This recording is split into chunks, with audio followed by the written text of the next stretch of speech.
Ford and your Ford dealer. Have you driven a Ford lately? By GGE, advancing technology in telecommunications and electrical products. And by Federal Express Zap Mail, when overnight is just not fast enough.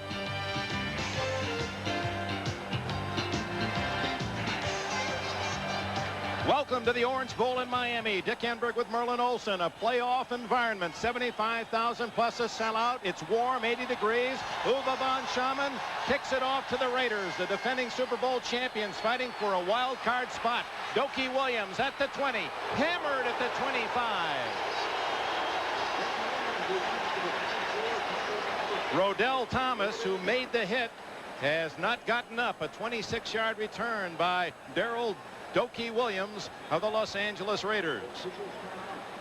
So Merlin Olsen is Mark Wilson comes on the field with the Raider offense. Let's check his compatriots, Kenny King and Marcus Allen, who leads the NFL in touchdowns with 14. Malcolm Barnwell, who's having his best year. Todd Christensen and Dave Casper. We expect to see the two tight ends to open the game for the Raiders. There are the offensive linemen to block for Wilson, Davis, Marsh, Dalby, Marvin, and Lawrence. We've said it many times. It's a very physical football team. That's how they expect to play the Dolphins today. Rodell Thomas still on the ground. Well, let's go back and see if we can see what happened. Doki Williams accelerating, showing a great speed as he comes up through. And that was a tremendous hit by Rodell Thomas. He hit him with his forehead, hit him with his helmet. He is still on the ground. He may have rung his bell. Not going to take any chances. They don't take any chances, and I think that's great. At one time, you kind of drug people off the field. They're not doing that. Dick, as we look at the Raider huddle, they have two wide receivers on the field. Now, that may tell us something about the hamstring injury that was suffered by Dave Casper midway through the week. We expected to see two tight ends. The Raiders trying to dominate with a running attack as they have begun to do in the last couple of weeks. However, with two wide receivers in there, they may have decided that they are not going to be able to go with that two tight end setup. We see Casper standing across the way. He seemed to be moving well in warm-ups, but will not start at least the first play from scrimmage. Well, we have a moment as they attend to the injured Dolphin linebacker Thomas. Here is the defense for Miami. Doug Betters, Bob Baumhauer, who has a bad ankle. They didn't know whether he would start or not, but apparently will open the game. Kim Bokamper completing the front of that killer B defense. Bob Brzezinski, A.J. Due, Mark Brown for Ernest Roan and Charles Bowser, who likes to blitz. And the deep four for Miami, Langford and Judson at the corners. We're going to see Don McNeil sometime during the game, who is the top cornerback for Miami. Blackwood and Blackwood are the safety men. There's Baumhauer. Baumhauer yesterday. He did not know yesterday. In fact, did not know today. He said, I would like to play. I want to be out there. You see Rodell Thomas going off the field. They're being very cautious with him. And of course, with X-ray facilities here at the stadium, they will know very quickly. So we'll update you on the report from the Miami locker room. And overtime, Cincinnati still alive for a wild card spot, defeating Cleveland 2017, actually going after Pittsburgh, and the Steelers were losing last we heard in Houston. St. Louis keeps their hopes still aflame as they defeat New England up at Foxborough 33-10. So Thomas now very gingerly, they are taking him back to the training facilities, and obviously the precautions against a possible head or neck injury. Let's set it very quickly for the teams on the field. The Raiders would like to dominate and control the football. That's one way of keeping Dan Marino on the sideline with that potent Miami offense. Wilson now a -1, touchdowns, 2 interceptions, and he comes out throwing. Dumps it off to Kenny King. King cutbacks against the grain to the 30 and has about 8 yards to the 33. Langford and Brzezinski in on the stop. Their final score in the Battle of New York, played in New Jersey. The Giants 20, the Jets 10. The Giants are still in a favorable position in the NFC East. Henry Lawrence was very slow getting up on that last play. That's a great battle down there between Lawrence and Betters. Betters, a powerful defensive end, excellent pass rusher. They'll be going at it tooth and nail.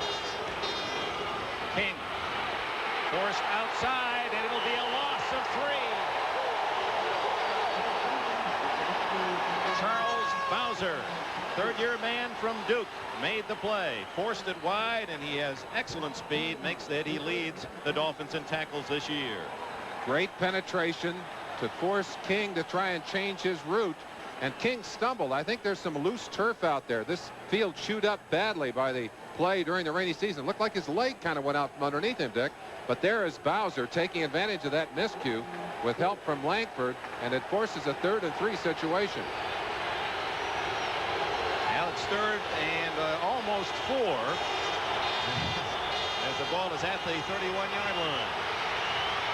Wilson to Marcus Allen, and he can't hang on. And Miami's defense has held on the first series. And by the way, Don McNeil was on the field on that 3rd and 4 for Miami.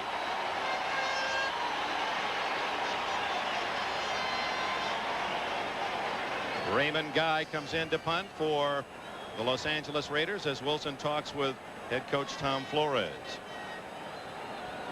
Colton Walker will be the deep man for Miami. He stands back at the 25. Guy having an excellent year, just under 43 yards of punt, and that's his career average. He's punted for about 21 miles. Ray Guy, short. Oh, Walker, an excellent job of sprinting up to catch that ball on the fair catch, and Miami will begin at its 36 or 7-yard line. 33-yard punt by Guy. They said in the Raider camp this week he punted more than he has in quite some time because he wants to duel Reggie Roby, the young punter of Miami today. There's Dan Marino looking for the NFL record with his 37th touchdown pass. Nathan and Bennett, the running backs. Duper and Clayton, the speedsters outside. The tight end, Dan Johnson. Offensive line of Geisler, Foster, Stevenson, an all-pro center. Newman, the strongest, and Cleveland Green, who did a great job on Gastineau Monday night. Doesn't have any rest. He's got Howie Long this week. 35-yard line they begin, and Marino guns it off the chest of Mark Clayton, who was open on the near sidelines, had fallen, gotten up, and the ball was there. Mike Haynes on the coverage. And it would appear, Dick, that this fragile turf is going to be a factor. Clayton planted his feet. They literally shot out from underneath him. He left a couple of big tear marks in the field, and had that ball bounced into the air, it would have been tough. You saw the front 3 of the Raiders, Van Pelt, Millen, Squirick, and Martin. Millen starting after being out for 5-6 weeks. Hayes and Haynes. What an interesting story. The 2 all-pro cornerbacks against the young speed of the Dolphins, Davis and McElroy. And McElroy will be a busy man because he's going to be playing that deep safety spot. He's looking into the eyes of the quarterback all day. Joe Carter in the backfield now for Miami, 2nd and 10. And it's Carter with a call. A gain of 6. Carter ripped off a long run of over 50 yards in the preseason when Miami won at Los Angeles in the Coliseum against the Raiders. Very interesting that the two teams have really started as in almost opposite directions. We expected the Raiders to come out and try and establish the running game. Certainly expected Marino to come out throwing, but they just kind of fooled us up here in the booth. Coach is going against those possible pregame plans. You know, they'll be out there a while. I think we'll see the true character and colors of both teams soon.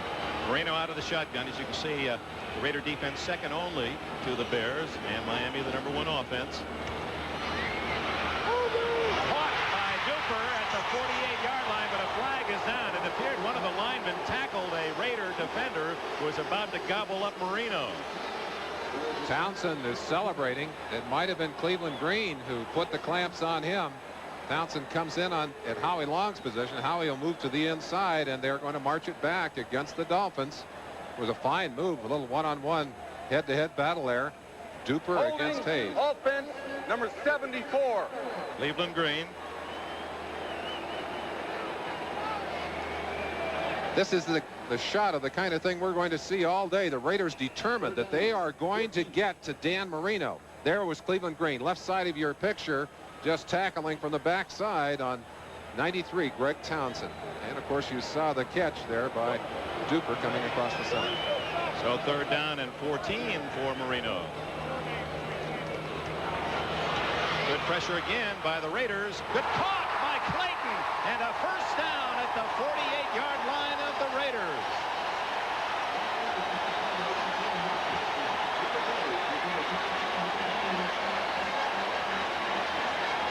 I asked Tom Flores about these young receivers. He said not only do they have great speed, but they have the kind of quickness that allows them to get open. Watch the little loop right there by Clayton. That's Davis trying to cover in front. Haynes, that's a short and deep kind of coverage on Clayton. He simply found the gap. And did you see him jump for that football? And what hands. A lot of those fellas that can run like the wind don't have the greatest hands in the world, but Duper and Clayton seem to catch everything. That was a 22-yard play. Play action. Marino in trouble, and he throws that away, and no penalty because Nathan was right there on the ground. Marino had the presence of mind to throw it near a white shirt. He's not used to being sacked. He's been down only 7 times all year long, and the Dolphins have allowed only 8 sacks. Smart play by Marino.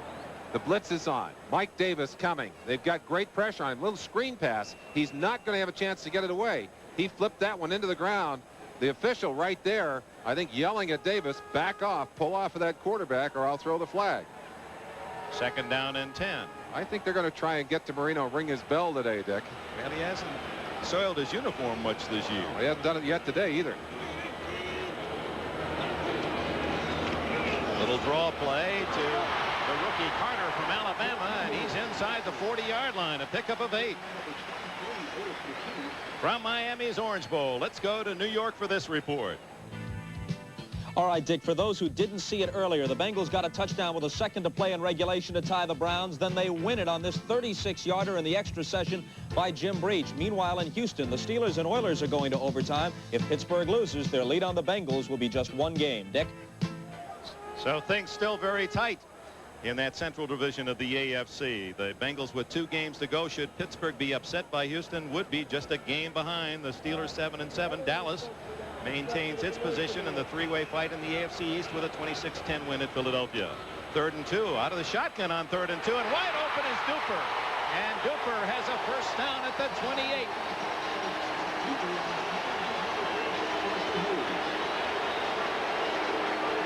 The Miami Dolphins wasting no time in challenging the corners of the Raiders. First on Hayes side, and now back on Lester Hayes on the far side. And look how much room Lester is giving the speedster. That's a 4.3 sprinter, and Lester, who has excellent speed himself, respecting that, gave him too much room on that play. 11 yards on that first down play. Bruce Hardy, the tight end, in motion. Under some pressure, but there it is again in the hands of Clayton. So Duper and Clayton, and Marino is on his marks. When you talk to the Raiders, the comparison they make for this Miami offense is to the San Diego offense. Timing pattern. That's exactly what this is. A ball thrown to a spot on the field. And in that particular situation, Clayton arriving exactly at the time that the ball arrived. A pinpoint pass by Marino.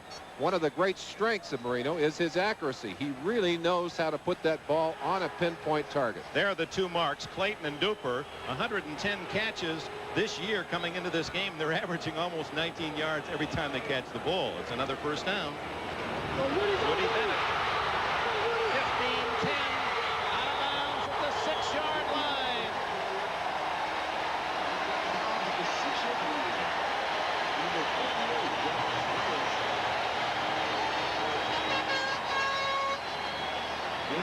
Shula calling the plays from the sideline. He may well put in his elephant backfield. I believe that's what he's going to do. The elephant backfield, Big Pete Johnson and Woody Bennett, and that's about 500 pounds of running back coming at you. Shula told us so, just as it was last week, Monday night against the New York Jets. In this situation, 1st and goal outside the 5. He doesn't mind passing on first down. Remember, Marino is going for an NFL record 37 touchdown passes this year. And he's going to throw. He's got his man. Incomplete. He went to the tight end, Dan Johnson. Johnson had a chance at that football. That ball had to be thrown perfectly right over the head of 36 Davis, and Marino got it there, but Johnson couldn't control it. Johnson made a tough catch for a touchdown against the Jets on Monday night. Marino on the drive is 3 for 6, 44 yards. This is the 10th play. No score, just under 9 minutes remaining first quarter.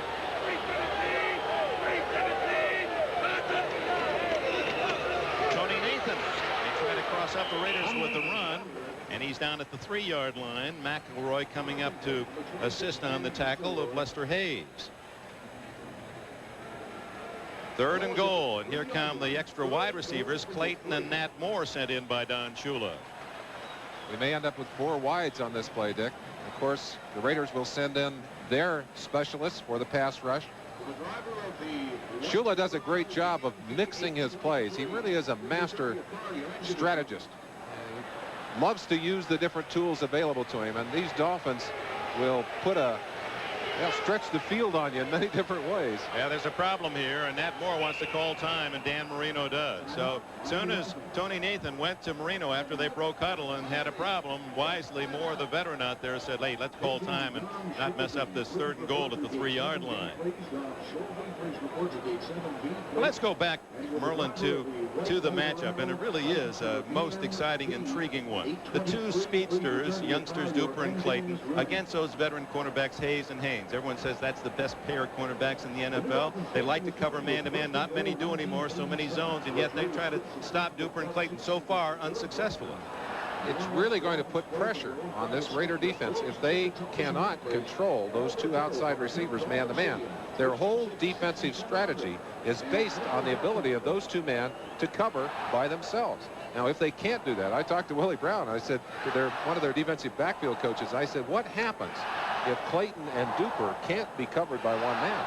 He said, we've got a real problem. And there they are. Clayton from Louisville, a 2nd-year man. Duper from Northwest Louisiana State in his 3rd year. He was a world-class sprinter. There's the veterans, Lester Hayes and Mike Haynes on the corners. Helped, of course, the Raiders to their domination in the playoffs last year on their way to the Super Bowl championship. Now here's what's at stake today for Miami. They've already clinched at double stars there, the AFC East, but they're looking for wins that will assure them home field advantage throughout the playoffs. Denver and Seattle are tied for the lead in the AFC West, so the Raiders cannot win the AFC West. They want the wild card, and they got some help today from the St. Louis Cardinals, who beat New England. So the Raiders, with even a loss today, will still be a game ahead of New England with 2 to go. A win today would all but assure them the wild card spot. It'll be 3 teams from the AFC West. That is what appears to be what's going to develop. All right, 3rd and goal at the 3. Marino intercepted. This could be a touchdown for Mike Haynes. Haynes at the 50, and he's going to go all the way.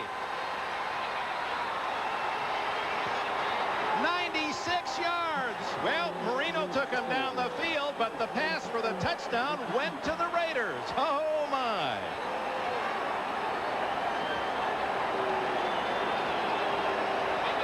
The one thing that Dan Marino has not done during this year is to throw the bad passes, to throw the interceptions. It looked like he came late on that pass and looked away from the receiver briefly, came back and fired before he knew where the receiver was. A chance for you to see it at home, and it looked to me like a late adjustment by the receiver, and I believe Marino threw as he turned back to the inside. It was Duper that he wanted, number 85, but it was number 22, Mike Haynes, that he got. There was a little pressure on Marino, and in that drive, despite the fact that Marino threw the ball well, the Raiders did have pressure on him. Chris Barr adds the extra point, and the Raiders lead 7-0 on a dramatic early touchdown by Mike Haynes, 96 yards. It appeared that Marino didn't even see the defensive back until he was showing his numbers going the other way. That's Marino reacting to the play. He chased for a while, realized there was no way he could catch. Started with a bad snap, Dick. That may have gotten Marino off on the wrong foot. And it looked like Duper, feeling that Marino was not going to throw the ball on time, was making an adjustment. Mike Hayes, just reading the quarterback beautifully on that play, picked it up and showing you excellent speed all the way through. I think what had happened, it was a quick pass play, a timing play. The bad snap here made it impossible for Marino to get up and get that ball off quickly. It looked like there was a black jersey coming fast, too. So there's the veteran Haynes, acquired last year by the Raiders from the New England Patriots. His 32nd career interception is also his 2nd career touchdown. Boy, that really took some steam out of this huge crowd at the Orange Bowl. That's something you want to do. This crowd is a very noisy and a very partisan crowd, and they really can play a role in a ball game. I know from playing some games here. Chris Barr to kick it to Fulton Walker. Walker ever dangerous as he Short showed kick. the world in the Super Bowl. Walker at the 10. 20. And he's toppled at the 28-yard line. By the way, just to complete the business on Mike Haynes' interception for a touchdown, that is an all-time Raider record, breaking that of Fred Williamson's 91-yard interception return against San Diego 22 years ago. A final, Kansas City has upset Denver 16-13. Wow. So that pushes Seattle for the moment into first place alone in the AFC West. So gassing up, fueling up is Mike Haynes. And Ted Watts has replaced him on the corner. It is very hot and humid, 80 degrees plus. We welcome those of you who have just seen Kansas City in a dramatic victory over Denver and upset 16-13 here in the Orange Bowl in Miami. The Raiders on a pass interception touchdown lead the Dolphins 7-0. Marino finds his man open, Clayton on the far side, and it's close to a first down. A 97-yard return for a touchdown by cornerback Mike Haynes, a Raider all-time record, giving Los Angeles the early lead 7-0. We're at the midpoint of the first quarter. Dick, you made a comment I'd like to follow up on. These teams, I think both of them glad, especially the Raiders, that this game was not played at 1 o'clock today. The temperature then probably at least 10 degrees hotter, and that sun bearing down. It's hot enough and very humid on the field at this moment, but with the sun dropping, at least taking some of the heat out of it, these players will not be affected that much. Especially in those black uniforms the Raiders like to wear. Final, the 49ers make it 13-1 with a victory at Atlanta. That's the first time Bill Walsh has won down there in Georgia. Very close to a first down. They're going to have second and short.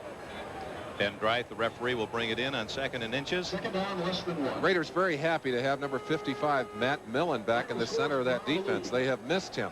Without him in there, they lose some of that strength against the running game. Millen, a veritable tank in there and a good leader too. He's still concerned about the strength of his muscles in the groin and stomach area. 35, Atlanta 17. We welcome to the Orange Bowl those of you who have seen Buffalo defeat Indianapolis 21-15, the second victory of the year for the Bills. Here at 7-0 Raiders on a 97-yard interception return for a touchdown by cornerback Mike Haynes of the Raiders. Marino has 2nd and inches at the 38. We're midway through the first quarter. Under pressure, but he finds Cooper. 50. Look at him go at the 45. It looks like he pulled up with a muscle pull as he went out of bounds at the 35-yard line. Mark Duper. Very uncharacteristic of the Raider defense. They backed off. Look how far Lester Hayes has backed off Duper, and they just throw the quick slant pattern right there. I think probably an audible on that play. Duper using his speed to go all the way to the outside. Jack Squarick fooled badly on the play. I don't think he's hurt on that play. I think he's just going for the safe route out of bounds, Dick.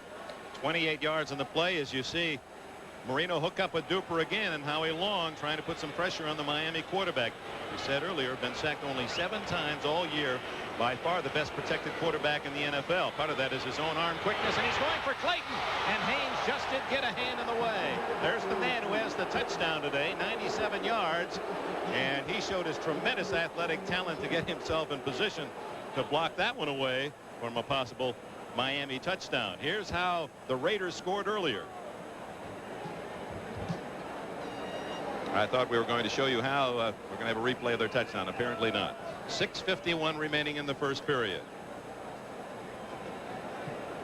Dick, one of the things I would be concerned about if I were a member of the Raiders staff, if I were on their sideline, when you get a big break like that early in the game, sometimes if you're an emotional team, it takes a little of that pent-up emotion out of you. It's almost too easy. That's one thing they can't afford to have happen in this ballgame. Veteran Matt Moore in motion. Rookie Joe Carter. About 3 yards into the grasp of Squarick and Tony Caldwell, 58 and 57. Brad Van Pelt, 91, in on the stop. 7-0 Raiders here in Miami. Let's go to New York. Dick, you'll recall that a week ago against Seattle, on the last play of the game, Rich Karlis hit the right upright in an attempt to tie. In Kansas City, 5 seconds to go, he hits the left upright from 42 yards away. Kansas City rallies from a 10-0 deficit, beats Denver 16-13. Oh, the lonely road of the field goal kicker. And of course, we saw Karlis at one of his highs when he beat these Raiders in the Los Angeles Coliseum in overtime with a field goal. Marino on 3rd and 8. It's Mark Clayton at the 26-yard line, just shy of the 25. I don't think he has the first down, and the fans are unhappy with the spot. It's awfully tough for a cornerback to line up on a speedster like Duper and have to run backwards. Look at him. He's got to turn and move with a 4-3 sprinter right here and stay with him, just shadow him all the way. You see the problem. Look at the quickness. Now, Mike Haynes is a fast man, but the quickness of Duper, almost amazing there. Fourth and inches. Looks as if Miami's going to gamble. They're not going for the field goal. Trailing 7-0. The ball just outside the 25-yard line. Less than a foot for a first down. Well, they've got 3 tight ends in there. Plus and the the 2 full big elephant backs. Boy, they got some size. Bennett at 225 and Pete Johnson at 250. It's Johnson. And his power got him the first down. They had him stopped short, but Rod Martin was giving away about 40 pounds, and Johnson just bowled ahead for the first down. Bruce Hardy coming in motion from his wing position to trap block on the inside, but it's just the brute force right there, one-on-one on Martin, who could not slow down big Pete Johnson. Pete, not nearly as big as he used to be, has dropped a lot of weight under Shula here, down to about 248 pounds, and that is down. He was close to 270, in fact, at 270 when he was in San Diego. And they were taking him down to the grain market to weigh him. First down for Miami, trailing 7-0 at the Raider 24. Lyle Alzado wraps up Joe Carter. No gain, as the veteran Alzado certainly read that play perfectly. Good penetration. Alzado slanting to the inside, in very quickly. Carter's an explosive player.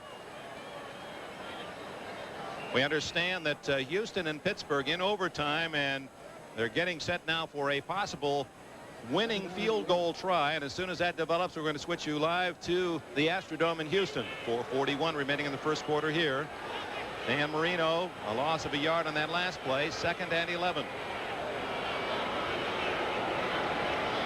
Marino under pressure, gets away from Long, looking deep, and he's got his man at the 15-yard line. Nat Moore came back, the veteran. It'll be just short of a first down. Marino does not like to run with the football. He's been well schooled not to do that. He has to run here. Howie Long right there, coming hard. Marino eludes him, gets to the outside, feels the pressure from Piquel, number 71, coming at him, but he has a receiver who knows how to come back against the grain, knows his quarterback is in trouble. Look how Nat Moore comes back to the ball here, starts the man away and then comes back to the football to make the catch. That's smart football. Oh, and that's beautiful television. I guess that's why a lot of folks miss that instant replay when they go to the stadium. We saw both quarterback and receiver that play develop. Just inches for a first down. Marino shooting for the record. Woody Bennett out of bounds at about the 6-yard line. So this is where Marino and the Dolphins were before. 1st and goal at the Raiders 6, and on 2nd down he threw the interception, and Haynes romped 97 yards for the Raider touchdown. Same situation. Interesting, Dick. All through the early part of the season, Shula's troops had scored first, had drawn first blood. This is the 4th week in a row that their opponents have scored first, but Marino has proved one thing conclusively here. The Raider defense hasn't slowed them down much. They can move the football both on the air and over the ground. Final score, Green Bay defeats Tampa Bay 27-14. And Houston has defeated Pittsburgh in overtime, so Cincinnati's only a game back in the Central Division. 1st and goal at the 6. Pete Johnson for a couple.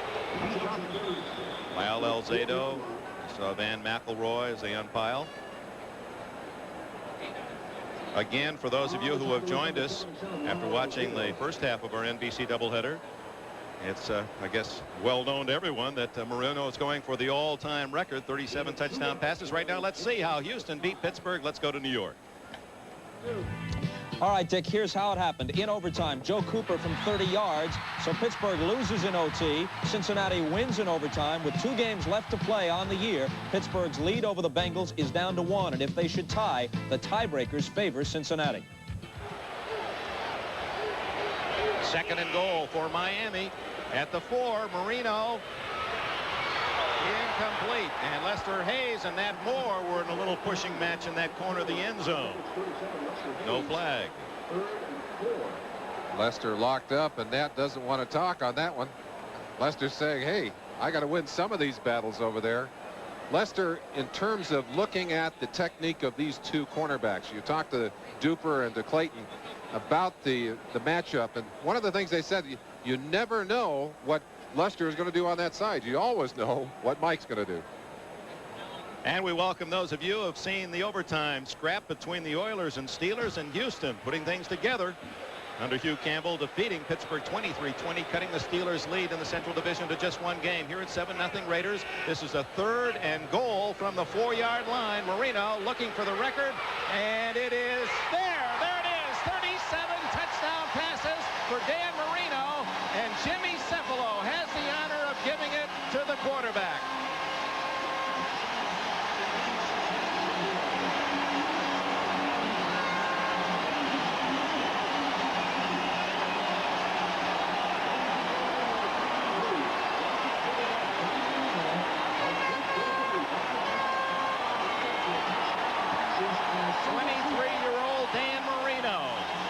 Broken the record shared by 2 Hall of Famers, George Blanda and Y.A. Tittle. As he said, I never saw Tittle play. I saw Blanda kick. I never saw him throw a pass when I was a kid. Dan Marino, he's only 23. And now they try for a point by Von Schaman to even the game.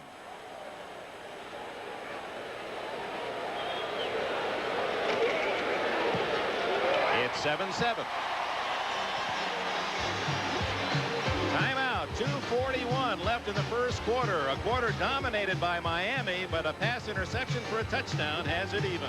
Excitement of a record-breaking performance is the fact that it allows us to review the greats from the past. And Bland and Tittle move aside in his 14th game. And Bland and Tittle threw their 36 touchdowns in a 14-game season. Marino has 37. Dick, the words his teammates used to describe him: accurate, decisive, confident.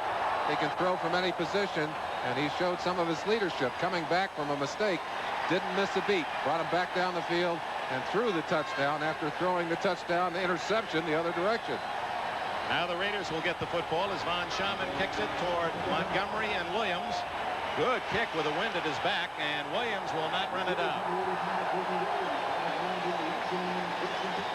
The key to this play, another bad snap, by the way. Stevenson not getting the ball back. Look how Marino avoids the rush here and then has time to spot his receiver. Cephalo had broken away on that side from, who is that? Otis McKinney. Good job by Cephalo of getting himself open, and of course Marino finding the open man.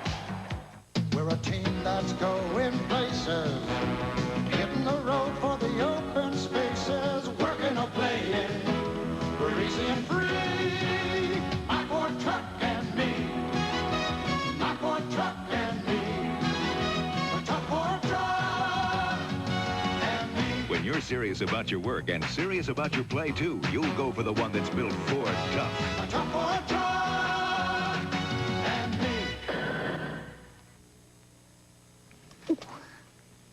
Did you know that science has developed a new telephone cable fiber as thin as a human hair? It's made out of glass, and it transmits your voice with light impulses. The big benefit being that the new telephone cables are only 1/16 the size of the old ones. So in the same amount of space, we can now handle thousands more calls. G. No, GTE. Monday, an NBC movie premiere. Living in a war taught them to hate. In the summer in America, teach them to love. Don't miss Children in the Crossfire. Monday. Handsome former Penn State All-American Jimmy Cephalo. You know, Marino had thrown touchdown passes to 9 different receivers this year. Cephalo didn't have one, but he gets the record today. He gets the most important one perhaps for the year, at least for the record books anyway. Raiders in a 7-7 tie. They've had the ball only 3 plays in this quarter, and there goes Marcus Allen out to the 29-yard line. Dave Casper, number 87, is in. They're using that 2 tight end formation, Dick. Nearly a first down from Miami to New York. Dick, earlier today on the pregame show, Pete Axthelm picked the Jets over the Giants, but the mayor of New York disagreed. You are wrong. It's the Giants by 10 points. And the final, the Giants 20, the Jets 10. Way to go, Your Honor. Let's go back. All right, where Frank Hawkins has a first down. I understand that Pete Axthelm was seen scurrying out of the studio to get Mayor Koch's phone number. He wants to get ready for next week's pick. I wonder how many of his hats he had in his pocket. That's right. Well, Mayor Koch did not have his hat off to Pete Axthelm, apparently. Well, the Dolphins dominating the first quarter, but the pass interception for touchdown by Haynes of 97 yards, making it a 7-all tie. 1:35 left in this first quarter, and that is the first down for the Raiders. Casper, the second tight end, in motion. Wilson looking long, and there's Barnwell, incomplete, knocked away from the football by Judson, 49, and 42 Lyle Blackwood. Of course, those of you who follow these Raiders know about Wilson's thumb problems. Suffered a sprained thumb, badly sprained thumb in the Chicago game. Had to go back into that game when David Humm was knocked out, knocked unconscious and injured. He had to play with that injured thumb for a number of weeks, and he could not grip the football. Told me yesterday that thumb is back to strength now. He can throw, and it wouldn't surprise me to see him maybe try and get deep here. The Raiders love to throw the deep ball. They have only 4 touchdown passes to their wide receivers this year, however. He goes deep, and Williams is open. 35-30, and Doki Williams out of bounds at the Miami 19-yard line. Lyle Blackwood, the veteran from TCU, knocking him out of bounds, a 47-yard play. Doki Williams, we're going to see more and more of him in the Raider lineup. They like his speed. Look how they're trying to keep him on the line of scrimmage. That's Langford, 44, but Doki just blazed away, and that's the same kind of pattern that we see Duper and Clayton running. Wilson put that ball right perfectly on target. He throws a very soft pass, puts a high trajectory on the ball, and kind of lofts it in and just lays it out in front of the receiver. It's a very easy pass to catch. Well, Williams is the young answer to the Clayton-Duper combination. He was a UCLA track star. First down at the 19. Marcus Allen, short yardage on that left side. Allen, who starts today with 14 touchdowns to lead the National Football League in that regard. And in second place are Mark Clayton and Pete Johnson, each with a dozen. Allen, overall, the top ground gainer, rushing and receiving in the American Conference. Very high in praise of Marcus. The Heisman Award winner was Don Shula. We chatted with him yesterday.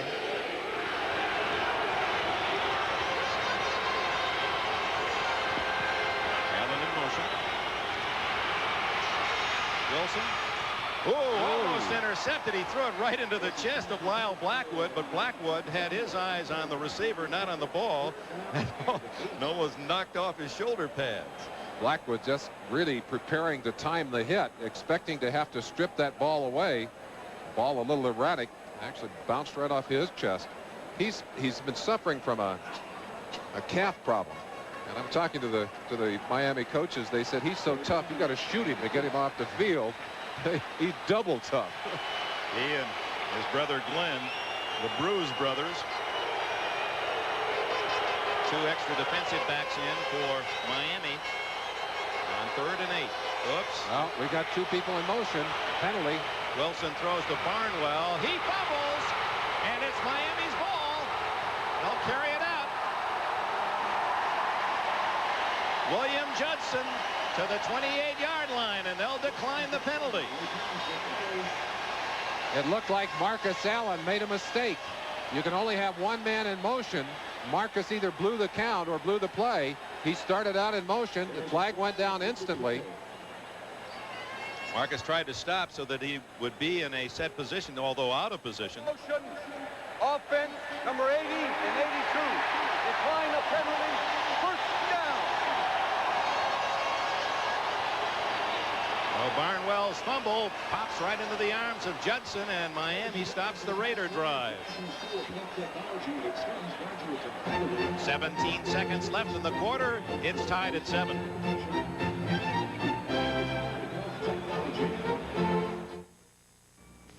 In these modern times, even the best manager needs help to succeed. For when pressure builds, it becomes harder to keep things rolling without losing control and falling behind. A manager could use the IBM personal computer for smoother scheduling and greater productivity. It can help a manager become a big wheel in the company. The IBM personal computer at a store near you. Ever noticed how much Ford Ltd owners like their cars? A survey shows no other American-built car in its class has more completely satisfied owners than Ford Ltd. So if you want satisfaction, ask the people who bought LTDs. Or ask the man in California who has over 700.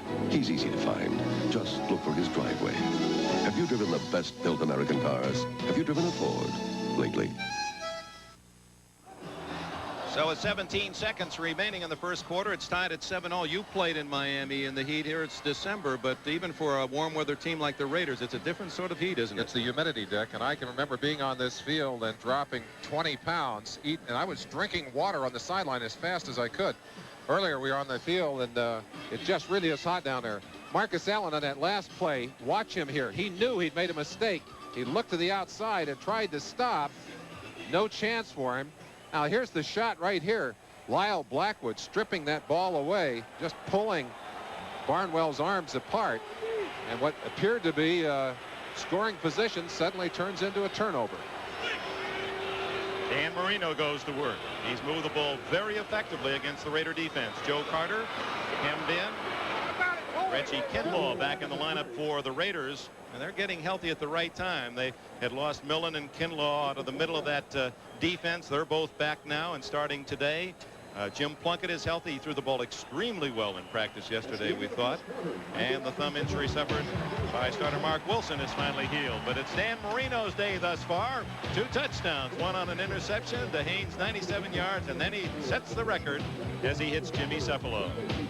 That's a rare advantage that an opposing team has against Miami. Look at the Raiders, 13-3-1 against Shula and the Dolphins, and they've won 4 in a row and actually have a lead here in the Orange Bowl, 4-3-1. No other team can make that claim. It's 7-all as we open the second quarter. Tom Flores, the only coach that Shula has not beaten head-to-head. Only Woody Bennett behind Marino. 2nd and 9. Duper drops the ball. He had Lester Hayes beaten cleanly and dropped the ball in the open. That's one of the few times we've seen those little speedsters not hang on to one that should have been caught. We have quite a few Smurfs on the field today, if you want to use that terminology. Almost all of the starting receivers, in fact, all the starting receivers, relatively small in stature, Dick. Dwight Stevenson from Alabama in his 5th year. A college teammate of Don McNeil, the cornerback with the Dolphins, a superb run blocker. We're going to keep our eyes on him. He makes it mighty tough on that nose guard, and it's a 4-3 defense, really takes care of the linebackers. And part of the team that has protected the quarterback so well here in Miami. 3rd and 9. Hit immediately at the 35 short of the first down is Nat Moore as Mike Davis barreling into the receiver of the Dolphins, and Reggie Roby will come in for his first punt of the day. And Roby had a terrific game Monday night, averaged 51 yards, I think 4 or 5 kicks. He's a 2-step punter, and he is the biggest of the NFL kickers. Weighs almost 240 pounds. He just overpowers it. And in watching him yesterday, very difficult to read the flight of the ball. One time it'll go right, next time left, next time it'll die, next time it sails over your head. And Clee Montgomery has replaced Greg Pruitt at the other end. He's at the 20. Whoa. Into the wind. That's into the wind. And goes into the end zone. Oh, my. He kicked that one with the roll. It's out of the end zone. That's over 80 yards into the wind. Reggie Roby. 65 yards, 45 yards on the net for Roby as the Raiders will take over at their 20-yard line. Let's just check the height of that punt. Roby has such a powerful leg. He simply overpowers that football, and we lose the height of the ball, but it's way up, literally above the top rungs of the stadium here, finally dropping out of the sky and pounding its way through the end zone. I think Montgomery was glad that one rolled into the end zone. Next Sunday, more great football on NBC. The NFL plays here, San Diego. With every reception he catches from here on in, the Chargers' Charlie Joyner breaks his own career record. The NFL plays here, Denver. The Broncos have been playing with a confidence that befits a serious title contender. The Chargers battle the Broncos. Your team plays here. My team plays here. Twice the NCAA's #1 punter at Iowa. And although a 6th-round draft pick of the Dolphins is proving that he's right there with the very best in the NFL. Detroit, early lead 10-7 against Seattle. That's out at the Kingdome. Rams blowing out early 21-0 against New Orleans. Wonder what kind of day Eric Dickerson is having as he goes after O.J.'s single-season marks. Wilson on first down has a man open, Christensen, but misses him out at the 50-yard line. Todd Christensen, who has 65 catches this year after leading the NFL last year with 92. The Raiders again employing the 2 tight end offense, and they've been successful running the football with that offense over the past few weeks. They spent a lot of time early in this week adding a number of pass plays to that particular formation and that set. And then midweek, Casper came in with a pulled hamstring. They thought they were going to have to junk the whole offense, but it appears that they've decided to go with it. He's on the field right now. In fact, that's him coming in motion. They go to Marcus Allen running the other way, cuts back, and is down at the 25-yard line after a 5-yard gain. You see why Marcus at times is guilty of the fumble, as he made the cut back as part of his balance. He had that ball way out to his side. But what a productive player he has been since graduating from Southern California. These Los Angeles Raiders use fewer substitutions offensively, I think, than any football team in the NFL. One of the reasons they can do that is because of the flexibility and the versatility of number 32, Marcus Allen. You get the feeling that Allen might be the target on a little short pass in this situation. Frank Hawkins behind Wilson on 2nd and 5. Wilson down the middle. Great catch by Christensen, who had to go high to spear that one. First down. Mark Wilson knocked down very abruptly on that play. And a flag is down, Merlin.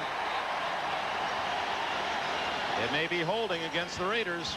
And they're walking way back in the other direction. That's going to negate that fine first down throw. Number 79. 79, Bruce Davis. Well, we're seeing in terms of the yellow flag, the Dolphins, the least penalized team in football the last decade plus, and again, lowest number of penalties this year. And the Raiders are in a fight with the Lions for most penalties in the NFL this season. Left side of your screen, number 79, Bruce Davis. It's right there, locked up. Charlie Bowser, number 56, the man rushing a linebacker that often goes into a three-point stance. In fact, he's down again in that situation.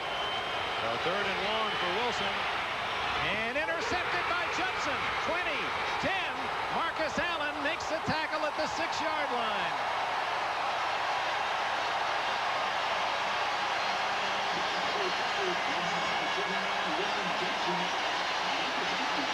And you get the feeling we may see Jim Plunkett before this day is through. Tremendous pressure. The Dolphins able to get people free and into Mark Wilson's face. Wilson with that kind of pressure, you sense right here, he sees the white shirts coming at him, fired that football and just overthrew his intended receiver right here over the head of Barnwell and right into the arms of William Judson. Judson flying up the sideline, gets it almost to the 5 before he's driven out of bounds. Yeah, that was a gimme. Pretty good tackle by Marcus Allen. 1st and goal for the Dolphins as they attempt to capitalize on the Wilson interception.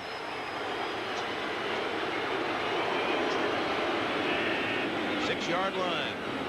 Marino looking for number 38. And Dan Johnson, that's the second that's been off his fingertips in the end zone. Raiders coming with everything they have, trying to shake up Marino. But Marino getting that ball on target. It is a tough catch, though, when you have to turn your body all the way around, Dick. And he gunned it.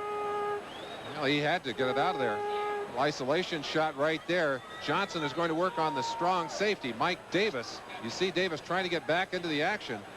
And you see why he couldn't catch that ball. He had to turn his body literally more than 180 degrees and then could not handle it. 2nd and goal from the 6. It's tied at 7. 13 minutes left in the first half. Tony Nathan, touchdown.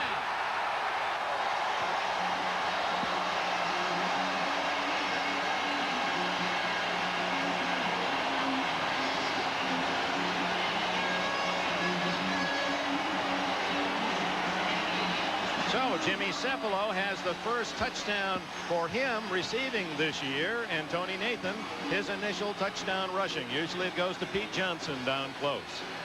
Miami Dolphins give their fans another reason to celebrate here. Nathan just showing you explosive quickness here.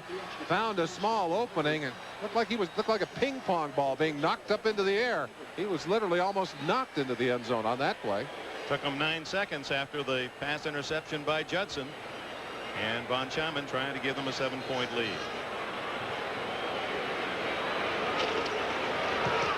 Hit the crossbar. He hit the crossbar, or was it blocked? I believe it was blocked. Good penetration by the Raiders. Sean Jones from Northeastern of Boston, able to fly swat that. Let's see it from I think we got an end zone camera down there, don't we? Yeah, You'll right from see the crossbar. number 99 right here. Sean Jones, 6'7". Watch him go up. The big hand right in the center of your screen. Blocked it, knocked it away. Got that full reach and extension at the perfect second. And how often do those missed extra points come to bear later in the game? Today's game is brought to you by Ram Tough Trucks and revolutionary new cars. Dodge an American Revolution. By Atra from Gillette, the essence of shaving. And by NCR, who bring you a better personal computer.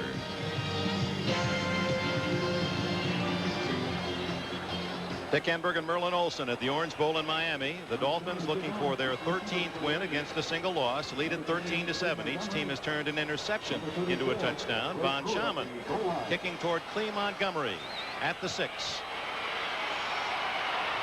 25, 30, 40. And Montgomery is all the way to the 48-yard line.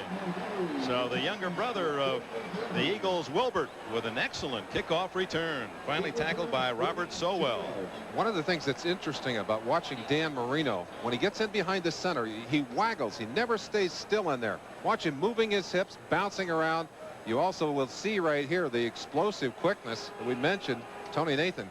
And right there, just throwing his body into the air and finally into the end zone. Good teams take advantage of their opportunities. They make you pay for mistakes. That's exactly what Miami's done here. Mark Wilson still at quarterback, and Marcus Allen showing his shiftiness as he dances down to the Miami 45, and a flag is down. Motion against Raiders. So that'll nullify a good first down carry by Marcus Allen. Well, you saw the penalty statistics early. Illegal motion. And certainly so far in this game, the penalties have really hurt the Los Angeles Raiders.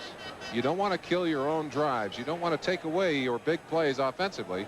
And a number of big plays have come back to the line and been marched off as penalties instead of giving these Raiders an opportunity to move the ball down the field. So instead of the 7-yard gain, a 5-yard penalty loss, and it's 1st and 15 from the Raider 43.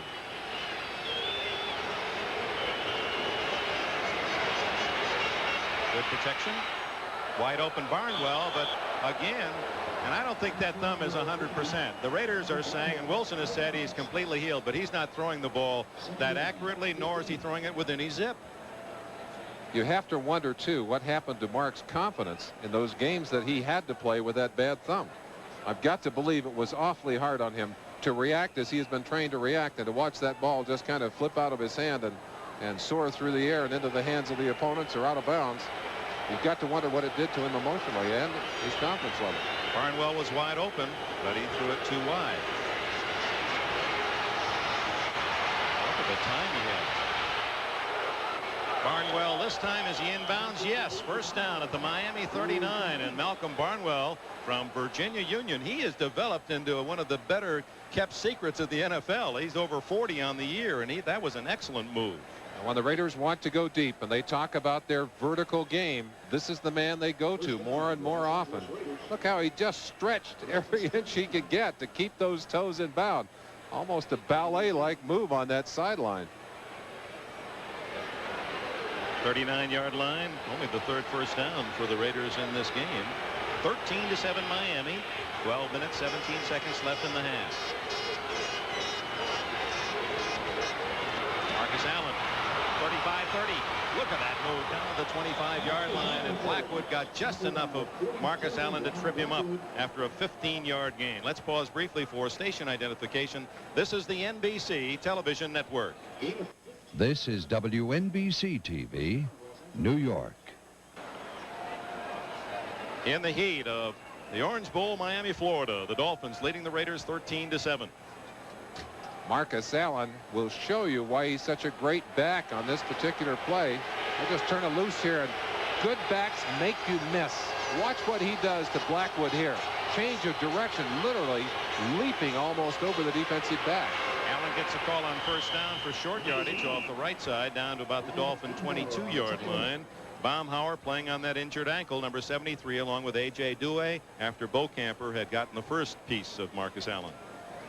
We mentioned in the early part of the show, Dick, that these Dolphins have been susceptible to the run. 28th in the league against the rushing average. That's average per rush, but not many teams have been able to run the ball against them. When you fall behind, and the Dolphin offense has been so explosive that people have had to give up on the run and go to the passing game. Looks as if the Rams are running it, running up the score at least, 24-0 against New Orleans. Wide open is Allen, and Lyle Blackwood finally corrals him at the 11-yard line. First down Raiders, 10 yards to Allen. Todd Christensen alone by himself in the end zone, but Allen was the man they wanted underneath, and that's such a tough play on the defense. If you can get the ball to a great running back like Allen in the secondary, where he must only then deal with the secondary, he can raise havoc for you. Dave Casper joins Christensen, the two tight ends to the right, with Casper as the wing. First down. Allen again. Oh, what a change of direction. Touchdown.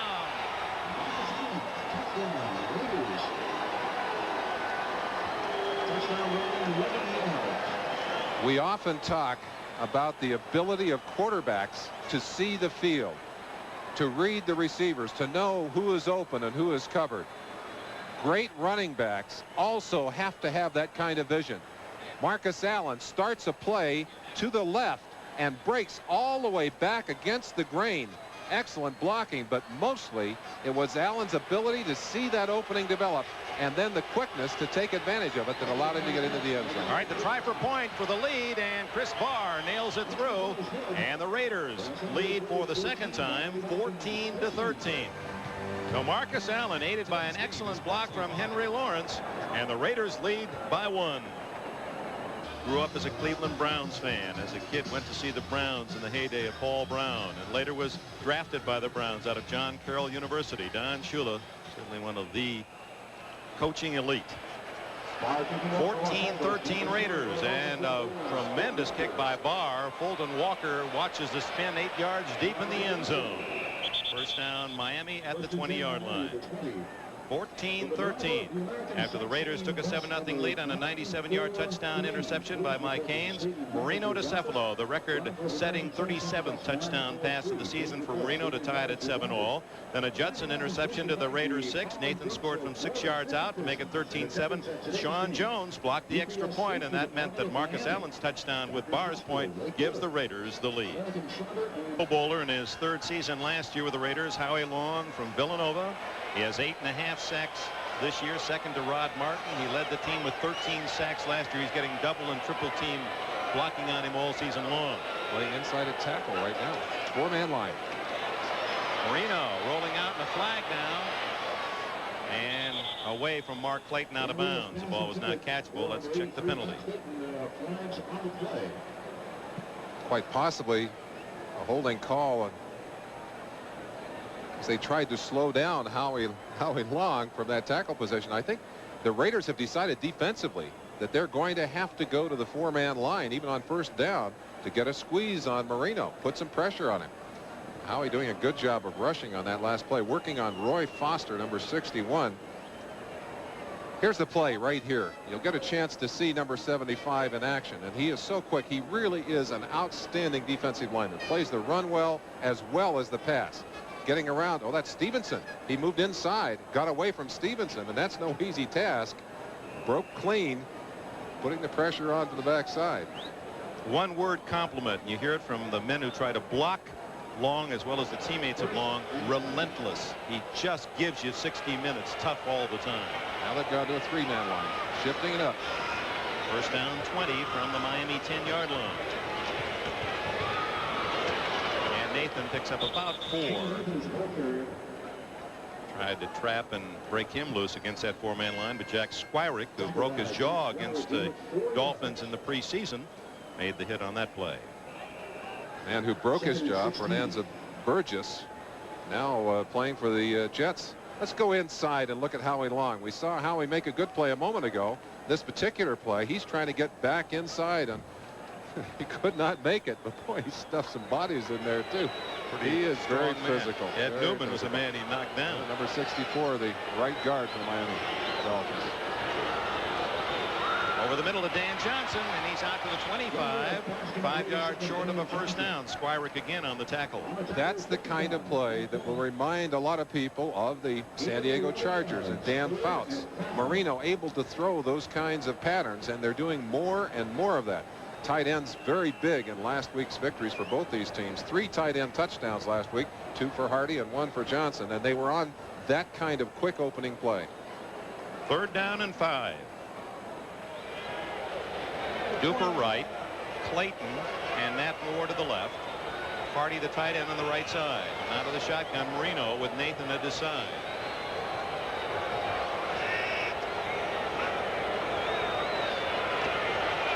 Marino going deep. He's got a man. But there's Mike Haynes. He has the ability to turn and get in the way of Clayton and knock another way. He's done that twice, plus the interception for a touchdown. Great battles going on. Set it up for you on our pregame show. The matchup, speed on speed. This ball underthrown.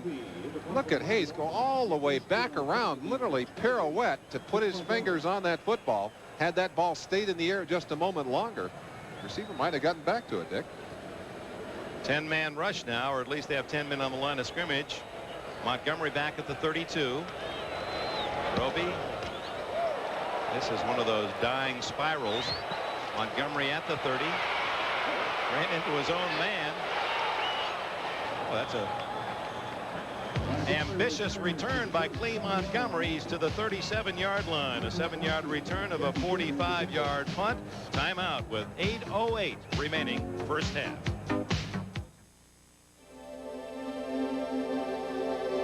The revolution began with Dodge Caravan and Dodge Daytona.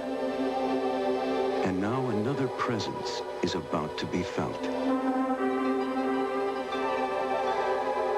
It's here, the key to a new driving force. A force that lets you set your sights even higher. Dodge Lancer. Its fuel-injected engine has a turbocharger option that'll make your heart race. Its dynamic styling will let your imagination run wild. So when a Lancer makes its presence known, everybody takes notice. Get the key that unlocks all the performance of the revolutionary Lancer.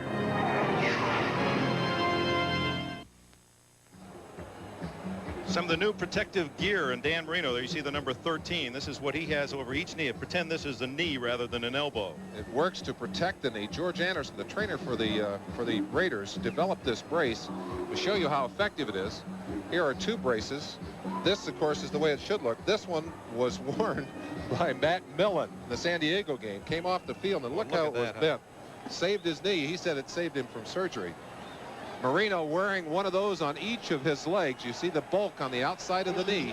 That's to protect those very valuable knees on that quarterback. Well, I think that ought to be required of all high school players. Well, there are a lot of them that require it today, especially if they're bigger players.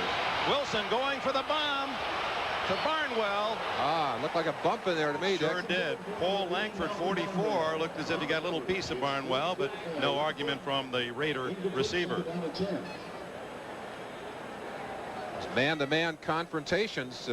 Raiders say let's put some pressure on the Dolphin defensive backs. Look at that excellent speed. Here we thought the bump was right here. Both men moving. I believe. Well, maybe the official decided that ball could not have been caught. And if that's the case, they do not throw the flag, but definitely contact between the receiver and the defender. On 2nd and 10, Marcus Allen gets a call. Squirms out to the 42. Gain of 6. Just to finish up that piece of business, Dick, George Anderson, the trainer for the Raiders, the only member of the original Raider crew still there. 25 years he's been with the Raider organization. An excellent trainer, and I think with this brace has provided a very important tool to young athletes all across the country. What a contribution to the sport. 2nd and 4. Runner pass. Going deep. And Barnwell with a little hesitation on the sidelines. I don't know if he went out of bounds or not. Apparently not. I don't see a hat down. And he was working on Don McNeil. McNeil seeing his first action after being on the injured reserve list for a while. Actually not on the injured reserve, injured, but kept on the active roster. And Barnwell may have hurt himself stretching out, trying to get back to that football. McNeil, an outstanding quarterback, returning to the lineup for Miami. In fact, many feel he is their finest defensive back when he's healthy. Looks like he may have tried to catch himself on his left arm and shoulder. May have injured himself in the process. Timeout, 7:18 left in the half. Oh, what Sylvania light bulbs go through before they come to use.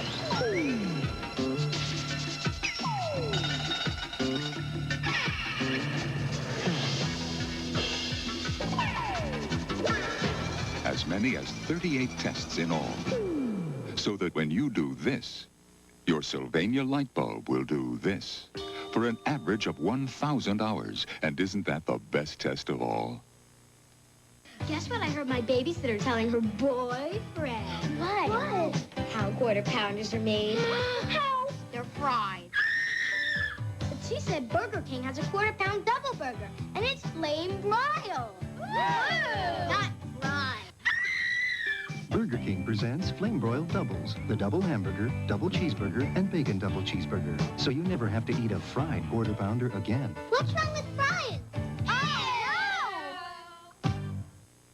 The best and the brightest of the bowls are on NBC. The Citrus Bowl kicks off our season with a top 20 treat as the Bulldogs of Georgia battle the Florida State Seminoles. All of the wide-open excitement of college football at its best and brightest. The Florida Citrus Bowl. America loves its sports. NBC style. Working on the right shoulder of Malcolm Barnwell. Here's a latest report on Rodell Thomas, who was hurt when he made a hit on the opening kickoff. He's been taken to a Miami hospital after x-raying his neck. Thomas was taken off on a stretcher. We'll advance any news that we receive. Fulton Walker hit accidentally by James Davis, and that'll cost the Raiders some more yardage. A 43-yard punt by Guy, and James Davis ran into Walker. Hard to tell what was going through Davis's mind. He may have glanced up to check on the flight of that ball and may not have seen the fair catch signal. Wait a minute, there may not be a flag. They're going to re-huddle. We get a chance. I'd like to see the comparison of Guy, who was really the classic punter. You know, when they used to take the picture of the punters and you follow through and get that foot up above your head. And then Roby, who was such a different style. He hits it more like a linebacker. Roby is a power punter, using the huge strength of that leg to get the ball away. Well, there it is. just like magic, Dick. But look at the extension of Ray Guy. And was locked into the kicker. No penalty. They're saying that Davis, James Davis. James Davis was bumped into the kicker, or bumped into the kick receiver, and not arriving there under his own power was therefore not to be penalized. If we don't have a spectacular play, let's go back to those punters. There's something else that I'd like to see again. First, Miami will begin just inside the 15 with the Raiders in front, 14-13. Marino to Tony Nathan, grabbed by an arm and dragged down for the tackle. Roby, unlike most every punter in the league, when he makes contact with a football, look at his left foot firmly planted. Now, Guy has the traditional classic style. As contact is made, you're airborne. But Roby, with that two-step and 240 pounds, look at the size of his thighs, he just flattens the ball. Talking to Steve Ortmeyer, the special teams coach of the Raiders, he said, you know, we really won't even try and block his punts. You can't get there. He's had one punt block. That was last year. But with those two quick steps and getting the ball off like he does, he said he doesn't give you any options. And the ball is up there forever, so you have to fair catch most of it. Yet he's second to Jim Arnold of Kansas City for the NFL league. Marino under some pressure. There. Oh, off the hands of Clayton. And another rare drop. And look at Lester Hayes. He's furious with the official downfield saying that he's pushing off on me. Lester wanted offensive interference against Clayton on that play. That amazing that Clayton would drop this football. Let's see what Lester's angry about. Well, a little bit of a shoulder, not that much, but he certainly should have caught that football. I think maybe just too easy, had too much time. We talked earlier of what great hands Clayton and Duper have shown through the year, and been a tough half for Clayton. Third down and 8. Lester doing a little play acting on that one, I think, Dick. A little thespian work. The amazing Lester Hayes. Clayton to the right, Duper left, with those cornerbacks right up on the line of scrimmage. Look at Hayes and Haynes. And flag down. Was that the 32nd clock? Or motion against Miami? I think someone moved on the Miami line. Ball start, offense number 61. Roy Foster, he may try to get the jump on Howie Long.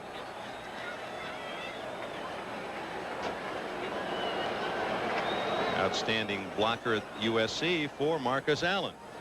Now, one of the reasons that this Dolphin line has been so effective in keeping Marino from being sacked is because they have such a good protection scheme.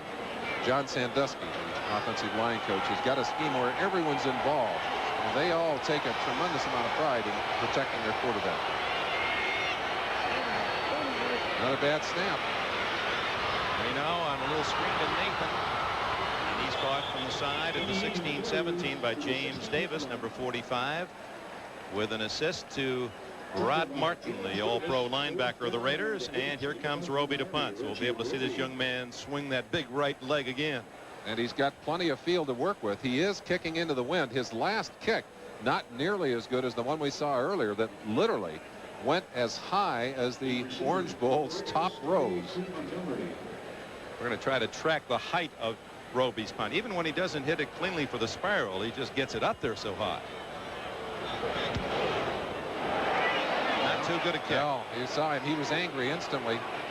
Now let's see how bad, quotation marks, that Roby kick was. I think it still was pretty close to 45 yards. It was 46. That's a bad kick. 46 into the wind and considered a bad one. Here at the Orange Bowl, where so much college and pro football history has been written. How about this moment? Was that really 15 years ago? 1969, Super Bowl III, Namath to Sauer, and the Jets, with one of the greatest upsets in football history, beat the Baltimore Colts. Acknowledging the Raiders' success of last year, wants to beat them on Sunday, and the Raiders, of course, looking for a win that would get them into the playoffs upcoming as a wild card team and a chance to defend that Super Bowl championship. Remember, Super Bowl 15 as a wild card, they won 4 games and beat the Eagles in New Orleans for the Super Bowl title. Wide open Christensen at the 50, nobody near him, and he's to the Miami 41. And the two weaknesses of the Dolphin defense the last 3 weeks have been tight ends have been open, and they've not stopped the run as well as they'd like. 21 yards on the play, and Christensen, of course, a very wily receiver, just has a great sense about finding the openings. You saw that quick peek. He knew that there was a chance to get over and get open, Wilson did a good job of picking him up in the open and getting him the football, and it's first down on the 41-yard line. Just under 5 minutes left in the half, and the Raiders lead Miami 14-13.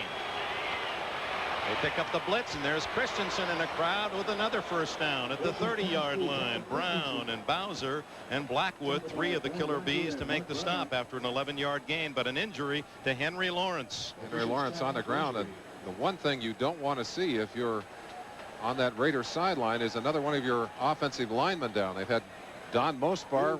It started as a guard. He's out with surgery on his back. Shelby Jordan has not had surgery, but may well have to have surgery on his knee. He will not be back during the year. Checking the stability of the knee joint. He's in the middle of your screen right there, and look at the ground giving away under. We talked earlier about the fact that this turf is not in very good shape. They played on it on several rainy days. In fact, that BC Miami game was one that was here just a couple of weeks ago. Tore the turf up. Lawrence, one of those with consecutive game streaks going for the Raiders. Dalby closing in on the 200 mark. Ray Guy, Barr, Lawrence 125 in a row, and Lester Hayes. You know, it's even more important because Lawrence's job today is to try to stop Doug Betters, the best pass rusher for the Dolphins, and without him, Betters might find himself in on that quarterback. Well, the Raiders literally have had to go out and bring in extra bodies.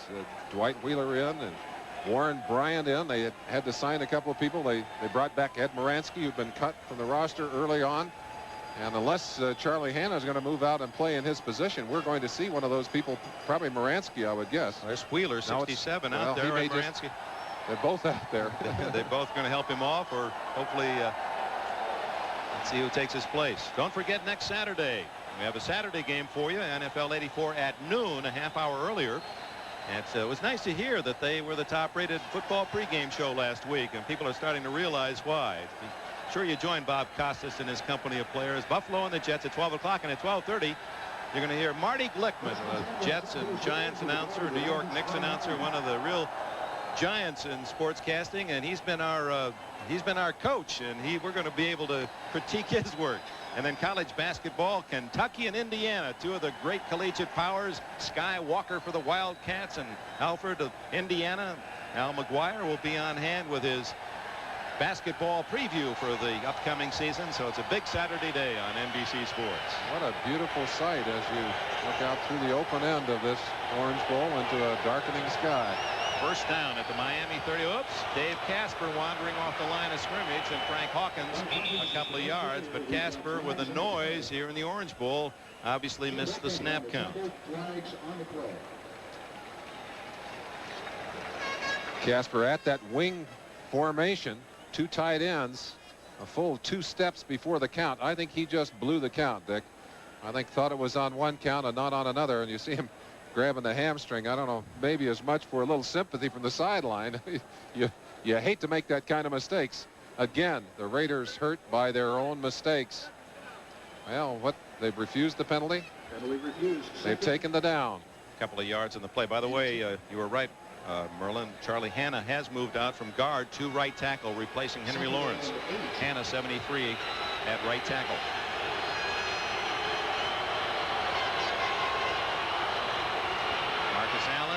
No hold. After a couple of yards, Mark Brown in his second year from Purdue, where he led the Boilermakers in the Big Ten in tackles his senior year, and he is tough against the run. Chuck Studley, of course, new at the job of coordinating this Miami defense. Arnsparger, there he is in the center of your screen with the paper underneath his arm. He's the man who calls the defenses for the Killer Bees. Bill Arnsparger, his predecessor and Shula's right-hand man for so many years, now at LSU. And got a little boost from Shula's son the other day, didn't he? It's Mike Shula quarterbacking Alabama to the win over Auburn that sends LSU into the bowl. 3rd and 6. Wilson going for 6, and there's Barnwell. Just broken up at the last moment by Don McNeil. Oh, what a play by McNeil. He was beaten and hustled back to do what Mike Haynes has been doing to the Dolphin receivers. Henry Lawrence had returned to the line to give Wilson some protection on this play. Barnwell open in the end zone, blew by McNeil on that play, and McNeil making the reaction, as you said, Dick, got back, got his hand on that football, when you talk about great defensive backs, you talk about their ability to close on the receiver. You saw it right there. Great ball reaction. Chris Barr will try a 44-yard field goal. And he has 3 more Raider points. Barr just easily swinging that leg through, had the wind at his back, and the Raiders build their lead to 4. It's 17-13. Certainly one of the advantages that the Raiders have in this ball game, the consistency of a Chris Barr. It's been a mighty tough year for Uwe von Schamann. Von Schamann kicking less than 50% on his field goals and missing on his extra points. Missed one in this ball game, obviously, and that has been a big worry and a concern for Don Shula. Yeah, Barr's extra point, now the field goal, the difference in the game. There's von Schamann, who has not hit yet from beyond 37 yards. 9 of 12. Inside, 37 has been his longest of the year. He's missed everything. He's 0 for 8 outside the 37. In case you joined us late, Dallas and the Giants both have won to join Washington at 9-5 in the East. Pittsburgh lost today. Cincinnati won, both in overtime. So the Bengals are only a game behind the Steelers with 2 to play. And now a very interesting Central Division of the AFC. You'll get all that information at halftime. NFL 84. Walker driven out of the end zone on that long kick by Barr, and with 3:19 left in the half, Dan Marino and the Miami offense takes the field.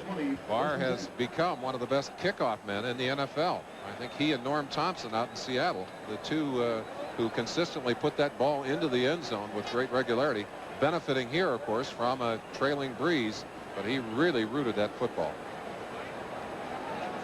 Marino, who set an NFL season record with his 37th touchdown pass when he hit Jimmy Cephalo to tie the game in the first quarter at 7-all. Now looks at a deficit of 4 points.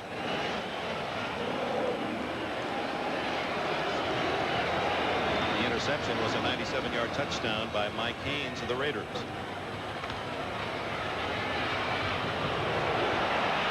There's Haynes again to break it up at midfield, intended for Duper. He wanted the interception. Flag is down in the backfield of the Dolphins. Personal war on the far side of the field. Duper and Mike Haynes. That was a holding call against Miami. Here's the chance. Look how he crowds him at the line, actually batting his helmet to try and break his timing and allowing him to go inside. They're changing up on the receivers. Ordinarily, the Raiders always force the wide receivers to the outside. On that play, you saw Mike Haynes allowing the receiver to break inside. I think it came as a real shock. Well, one of those typical southern Florida showers. Nothing serious. There's a lot of blue sky all around in the waning minutes of this warm Sunday afternoon. 1st and 20 after the holding call. Joe Carter has joined Bennett in the backfield. This is Carter. Lyle Alzado and Rod Martin collaborate along with Howie Long. Raiders have not lost their ability to use the verbs well. Alzado threatens to tear the lips off Marino, and Marino said, "Why my lips?" Well, certainly one of the colorful teams in the NFL and one of the most outspoken men in the league, Lyle Alzado, playing pretty well here today. Marino was clever on television. I saw me did that pucker, took his lips away, and as if he'd already had it happen. Why not some other part of my body? Look out. To Nathan. And he is to the 18-yard line. That'll be 12 yards short of a first down. Mike Haynes makes the tackle along with Martin. Gain of 8 yards, 3rd and 12. Raiders will miss the consistency of Bob Nelson, starting linebacker. Hey, that's no average mark. Excuse me, Merlin. 4,000 yards for a passer. That's only the 6th passer in NFL history to get 4,000 yards in a season. Dan Marino. The way he's marching people around and throwing the ball this year. There are the others. Rewrite the books, isn't it, Dick? Clouts, Dickey, Kenny, Sipe, and Joe Namath. And now Dan Marino in the 4,000-yard club. And of course, it was Y.A. Tittle along with George Bland who held the season record of 36 touchdown passes. There's old 16 George Blanda. young 23-year-old Dan Marino, all alone in the books today. Miami, the Raiders leading the Dolphins by 4. It's 3rd and 12 for Marino and company as the Dolphins break huddle at their own 18-yard line. We've had a number of short snaps from Stevenson on the shotgun. Let's see if he can get this one up comfortably into Marino's hands. He's got Long playing right over his nose, does Stevenson, the center. That's a better snap. Marino to Moore. And a flag on James Davis, and look at the Raider sideline. I think you may have called Moore. It looked like Moore actually bumping Davis at the same time. Let's see who he called it on. Well, no. The way he's marching out, I believe he's going to call it on the defensive man. Tom Flores pulling Willie Brown, his assistant coach and a former defensive back, away.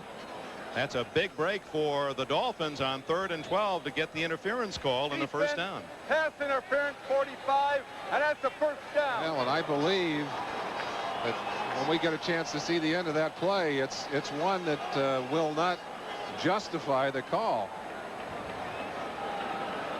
James Davis, 45, called against him. 1:53 left in the half. We'll try and save that for you and show it to you later. Marino throwing off balance for Clayton. He was in bounds. It's a good catch at the 25-yard line.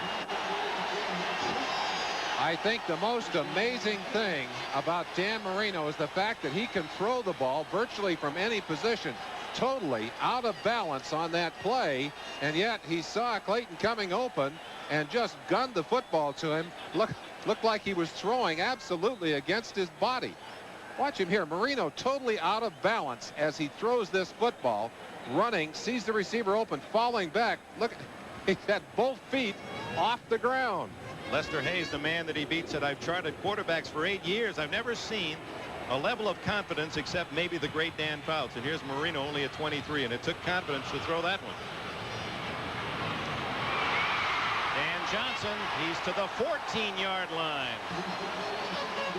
Mike Davis with a tackle, and they thought he got pushed. The Dolphins extremely lucky on that play. Tony Nathan actually started in motion and then stopped. I don't believe he was set for a full second. I think that's what Mike Davis is so angry about.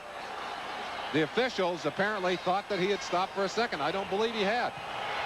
Raining harder with 1:14 left and the clock running. Dolphins trying to take the lead before the intermission. Marino to Johnson again. A saving tackle by Brad Van Pelt, the former Giant, number 91, or that would have been a touchdown. Van Pelt, starter virtually since he arrived after the trade from Minnesota. He's one of the few men with fresh legs on the field, Dick.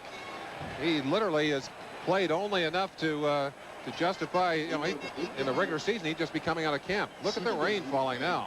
This has become more than just a shower. Ball at the 6-yard line, 2nd down. And call it 3. Make it 2, 2nd and 2. Marino gunning. Clayton almost made a one-handed stab of a wet football. Boy, he's a little guy, but he has very large hands. We watched him yesterday catching balls just like that, with the point of the ball one-handed. That is the quickness and the athletic ability that is so much admired by those who watch him perform. That ball, you notice that's not a pure spiral. That ball is kind of rotating in a funny way. Clayton able to control it with one hand, but couldn't get back to pick it up for the touchdown. Boy, you think Lester Hayes and Mike Haynes will sleep well tonight? Oh, well, I guarantee you they did not sleep well last night. 27 throws already by Marino in this first half. It's 3rd and 2. I believe that's an unbalanced line, Dick. Pete Johnson, he'll unbalance a line. Rumbling this 250 pounds to a first down. It looked to me like they moved the guard over and unbalanced that line on that particular play. Number 84, Bruce Hardy, tight end, coming from a wing position.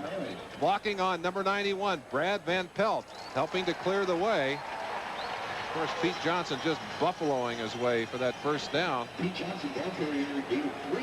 50 seconds remaining in the half as time is called by the Dolphins. They have 1 timeout left.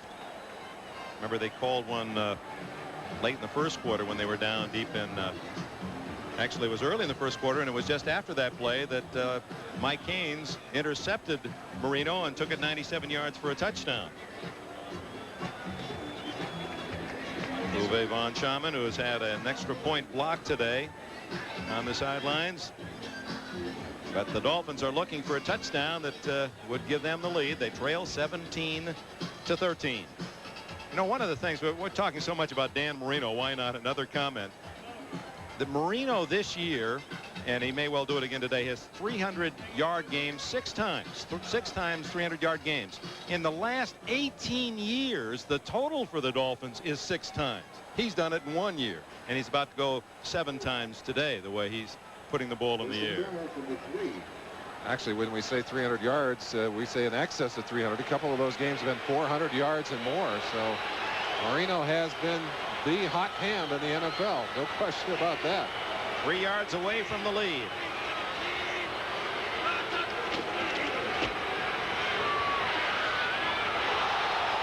Flag down. Mike Davis entangled with Tony Nathan. Now that'll move the ball to the 1-yard line.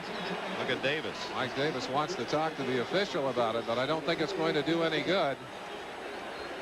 Certainly has been a lot of contact on all the pass patterns. That's a mismatch of speed between Davis and Nathan. Davis over to give his opinion to the official who'd thrown the flag.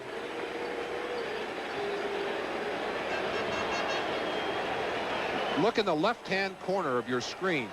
There's Nathan right there, and there's the bump. That's the one they called. That's the one they called. So first down at the 1. Pete Johnson has joined Woody Bennett. It's Johnson. Oh. And now the clock is running. 40, 39, 38. The Dolphins have 1 timeout remaining. They better hurry. That's the elephant backfield with 3 tight ends. That's the big people in there. They're going right back to the line. Marino will have to call an audible. He says get down. It's ticking away. 24, 23. They may throw it out of bounds and stop the clock, you know. Oh, barely got the ball to Johnson, and is he in? No, they're going to mark it just short of the goal line. 12 seconds, 11, 10, 9, and now they call time. 9 seconds. So what appeared to be almost an easy 6, first and goal at the 1, becomes a little hairy for the Miami Dolphins. They've got time for another play. 9 seconds. Tremendous penetration right there. Looked like Matt Millen jumping over the top on that particular play. Johnson actually touching his knee down. You see the ball across the goal line, but they said that his knee was down before he reached out. There's the ball being stretched. I think they're right. I think he did touch it down before he stretched the ball over the goal line. Had he been able to reach out with his knees not on the ground, would have been a touchdown. Don Shula talking with Marino. The guess is that they'll go for 1 play a pass, and if they can't find the open man, the incomplete will allow the field goal team to come on. But trailing by 4, that missed extra point changes your thinking a little bit too. It certainly does. A little reminiscence of yesterday's Auburn game. Pat Dye's decisions in that one, where he decided to go for the touchdown and not to kick the field goal. One he might remember for a while, Dick. And one the LSU Tigers cheered. Oh, they certainly did. What a small world. Here's Shula's son quarterbacking Alabama and helping Bill Arnsparger's LSU Tigers. Arnsparger, the former defensive wizard under Shula. It is a small world. All right, here we go. Ball inside the 1. 9 seconds left. You going to run or pass it? I almost believe they're going to run the football. Do you? I'm guessing pass. Because if they run it and are stopped, then they miss the field goal altogether. You're right. They've got to. But of course, if they run it wide, you still have the option of going out of bounds and stopping the clock. But they've got the big men in there. They're not going to run it wide. Oh. They're balancing the line. They are going to run, and Bennett does not get in, and the clock runs out on the Miami Dolphins. 2-1. The gamble backfires, and what a lift that'll give Tom Flores' Raiders as the first half comes to rather surprising close. Shula gambled, and he lost on that one. That was a gamble. The Raiders come up with a big play. Here's the defensive surge. Ball handed off. Tremendous play on the line of scrimmage. Nowhere to go for Woody Bennett. Bulling in there. Howie Long on top. Lyle Alzado down on the bottom. Miami Dolphins with 3 tries from the 1-yard line in the final minute fail, and the Raiders leave the field with the lead at the intermission. And we start the second half with Barr kicking off to the Dolphins. 17-13 the score. Now in the night of Miami, Fulton Walker. He does not get back to the 20-yard line. Stopped cold at the 17. So Dan Marino, as we reintroduce the Dolphins, there's the first half statistics. The Dolphins dominating ball control, the bottom line there, nearly 19 minutes to 11. The pass interception for a touchdown, a key for the Raiders. Yards passing in the Dolphins corner, just a few more yards rushing for the Los Angeles Raiders. Raiders offense proving that they could move the ball in this first half too. They have exploited the running weakness of the Miami defense. The shower has stopped, but the grass will be wet here in the third quarter. Oh, Alzado again, and his attack has been to slant sharply in from defensive end. That's the 3rd time he's made a tackle in the backfield with that kind of penetration. Alzado, along with this Raider defense, really feeling the challenge of this opportunity to play this Miami offense, and they're coming off a hot streak.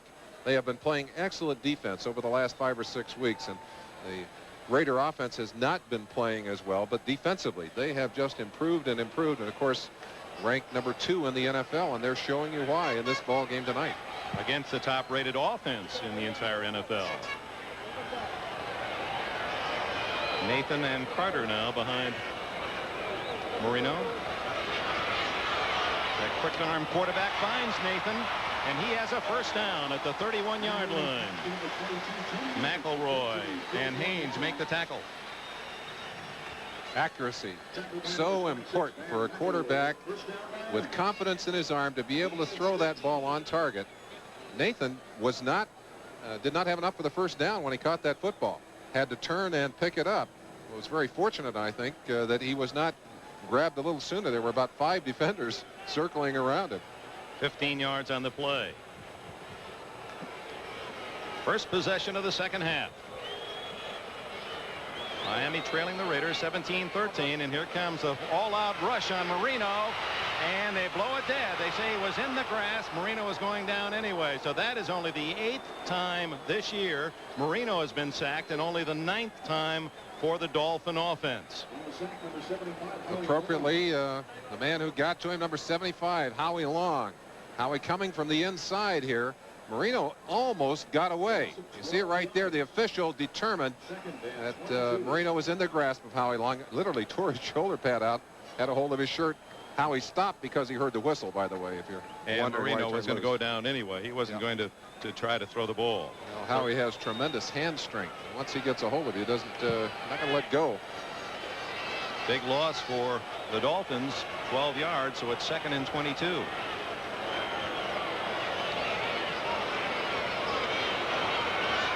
Undaunted, Marino to the air. And that one skipped short. That's about as far off target as Marino has been the entire game. Mark Duper, the intended receiver. Maybe just wanted to show us that he's human, Dick. That was not a good pass. There are the numbers on Marino for the evening. 200 yards even, just as we break into the early part of this second half, and he's well on pace for another 300-yard outing. Just 23 years of age. You know, Blanda threw his 36 touchdown passes when he was 34. When Marino's 34, it'll be 1995. I don't even want to think about that. What a future for this Miami franchise. 3rd and 22. Throw short, but he had to get rid of it under pressure. And perhaps the Raiders have done the one thing that very few have accomplished this year, and that has been to pressure Dan Marino. And Greg Townsend was right on top of the quarterback on that last throw, and he had to dump it off, and it was short. Situation substitution. Greg Townsend from the right side of your screen. Watch him. He'll blitz into your screen right there. Marino could not wait long enough for those receivers to open up, simply unloaded the football, and that's one of the reasons he has so few sacks. He won't let you sack him, Dick. The wind has really died down, so Roby won't get much benefit from a breeze. And Clee Montgomery, 41, and to the 49 of the Raiders. Bruce Hardy and company on the tackle. Only a 40-yard kick by Roby, 7-yard return, and we have a timeout. 12:30 remaining third quarter. Raiders with the ball and the lead. Today's game is brought to you by Today's Chevrolet. See today's Chevy. Drive today's Chevy. Live today's Chevy. By Stroh's and Stroh Light. Fire brewed for smoother taste. And by Avis. If you hate to wait, you'll love Avis. With Merlin Olsen, Dick Enberg, welcome back to the Orange Bowl. Two quality teams in a playoff environment, and the Raiders leading 17-13 over the favored Dolphins. Raiders ball first down at their 49. Early in the third quarter. Kenny King, rare carry for him. And the former Oklahoma star is out of bounds at the 45. The Sooners will be here in the Orange Bowl on NBC, and some feel that if BYU stumbles a bit, it might well be Oklahoma playing for the national title on New Year's night. And at the bottom of your screen there, Todd Christensen, a BYU graduate, and there's a man who is ready to come back into the ball game if needed. Tom Flores said, I'm not going to be hesitant about putting him into the ball game, and you got to wonder if maybe Plunkett isn't poised for another one of his miracle comebacks. He's the man. He knows how to write the book. He's been out since the 6th game of the season with that stomach tear. Wilson to Christensen, hit immediately by Mark Brown, but not until the Raiders have a first down at the Miami 36. It's a BYU battery there. A couple of Cougars connecting. Wilson to Christensen. Dick, the emotion of those final seconds of the first half, the tremendous surge by the Raider defense, has really carried into the opening moments of this half. You feel it in the crowd, too. You really can. You really can. And the Raider defense shutting Miami down, the offense coming right back and moving the ball down the field. Marcus Allen in at the 34 after a 2-yard gain. Doug Betters, he's been rather quiet today, and that says a lot for Henry Lawrence, a man who has been charged with blocking the outstanding defensive end of the Dolphins. Lawrence, they call him the killer, working hard on Doug Betters. I really believe, though, that in Doug Betters and in Howie Long, two of the finest, if not the finest, defensive tackles. Now, they may not get the notoriety of a Mark Gastineau, but believe me, in terms of it being complete players, playing the run, playing the pass, doing everything that's expected of them, I think they do a heck of a lot more.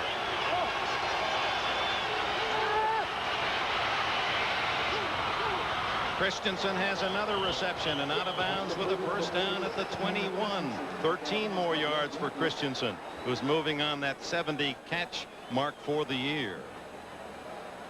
Oh, he has been productive. To think that, well, I guess part of it was his own stubbornness. He did not want to be a tight end. He was a running back at BYU, and when Dallas drafted him in the 2nd round, they suggested he become a tight end. Didn't want to. Let him go. Giants had him for a while. Couldn't find a place for him, and finally he was convinced, hey, maybe that's my spot. Boy, were all the coaches right. He is some tight end. Kenny King putting on the brakes and getting outside. Gets a block. And down at the 10-yard line, I believe that was Dokie Williams out there helping him along. Was indeed, and what a blessing speed is. King starting to his right. There was no hole. The defense totally committed to that side. King just stopped. It looked like he put on the brakes on both sides and just bounces back the other way. Tremendous reactions using his speed. Lyle Blackwood, 42. There's Dokie Williams. He just got in the road over there. William Judson, 49. And they have an important first down just inside the 10-yard line. So first and goal, the full 10 yards for the Raiders. Frank Hawkins for 3. Bob Brzezinski, 59 on the bottom of the pile, a former Ohio State All-American and one of the better backers against the run. Former Los Angeles Ram. Came here after he quit the Rams in '80. Born on New Year's Day, and he well has celebrated his birthday in a football uniform several times. Raiders have gone to their 2 tight end plan here with Casper in a wing situation just outside of Todd Christensen.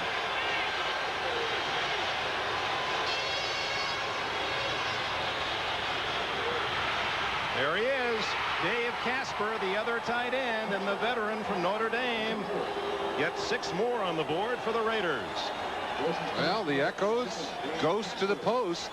That's not really a true post pattern, but this is what the Raider coaching staff put in to take advantage of the 2 tight end situation. Casper just sliding in from the right-hand side. You'll see him coming into the picture right there, number 87. Breaking open across the middle, working on Charlie Bowser, 56, the linebacker. And Casper has put 6 points on the board. Barr will see if he can put up a 7th. It's good. So Casper only 3 catches all year, but 2 of those for touchdowns. And with 9:35 left in the 3rd quarter, Raiders 24, Miami 13. Nothing works like a Chevy truck. Nothing works like a Chevy truck. Tough on the job, easy on the buck. Nothing works like a Chevy truck. So bring out the sun. Bring on the fun. Bring on the fun. You got the good. Get out and run. If you want a truck that works and plays as hard as you do, you want a Chevy. Nothing works like a Chevy truck. Nothing works like a Chevy truck. Public housing has been working for 50 years now in New York City. Here's just 30 seconds of why it works.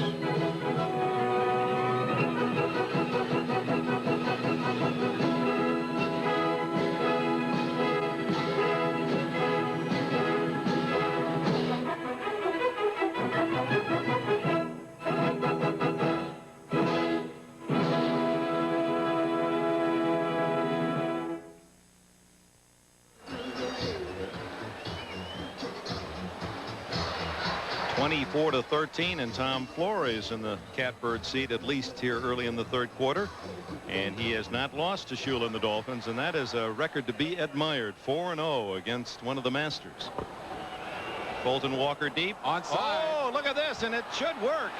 The Raiders have recovered at the Miami 49-yard line. Oh, they caught Miami with their backs turned. That, of course, the perfect opportunity to take advantage of a team. Totally unexpected. Barr just kicking a little roller down the field and following it himself. He almost fumbled it back to Miami. It looked like he had trouble getting his handle on it. He just taps it right here and stays right on top of it. Actually, 3 Raiders. Jeff Barnes, the blocker, and he's the guy that got down and got on top of it. The 2 Raiders, who would ordinarily be the men to go down and break the wedge, were actually assigned to be blockers in that situation, running ahead of Barr to keep the defenders away from the football. It went the necessary 10 yards. Actually was 12 yards downfield before covered by Barr. That's got to be, that's almost like a pitcher hitting a home run. That's a big moment for a kicker. Perfect execution of the onside kick, and it is most effective when you do the unexpected. First downs today. First down play apparently. Yeah, look at the average on those first down situations. 14 plays with an average of 5.9 for the Raiders. Much more successful on the early downs than Miami. Here's Marcus Allen, and he's going to better the average some more as he plows for about 12 to the Miami 39. Now, the Raiders certainly have momentum on their side and an 11-point lead on the scoreboard. Always an embarrassing moment for the special teams coach when that kind of play works. However, the special teams coach for the Dolphins, really the man himself, Don Shula. So it's pretty hard to chew anybody else out. I don't think the Dolphins have been this far behind all year, have they? 24-13. Hawkins for a few. Miami Dolphins, they've lost only once, and that was in overtime after Von Chaman missed a 44-yard field goal in San Diego that would have won it in the final seconds, and the Chargers won in overtime. The only defeat suffered by Miami. Interesting, Dick, to have followed the Raiders through this season. Early in the year, they talked about the fact that they could turn it on when they wanted to. They reached for the gas a couple of times, didn't have it. But suddenly here, late in the season, they appear to be getting back into the swing. Hawkins, little inside move on a trap, and nothing much there. A gain of a couple. It'll be 3rd and 5. Baumhauer from Alabama down the bottom of the pile, playing with that bad ankle, but refusing to go to the sidelines. He was hurt actually in the San Diego game 2 weeks ago. Ed White, huge tackle, dove on the back of his leg. Baumhauer will come out in this situation as they try and get a couple of extra bodies in there to rush the passer. 3rd and 6. 3rd and 7, actually. Wilson is 0 for 3 in 3rd downs. Crowd trying to help the Miami defense.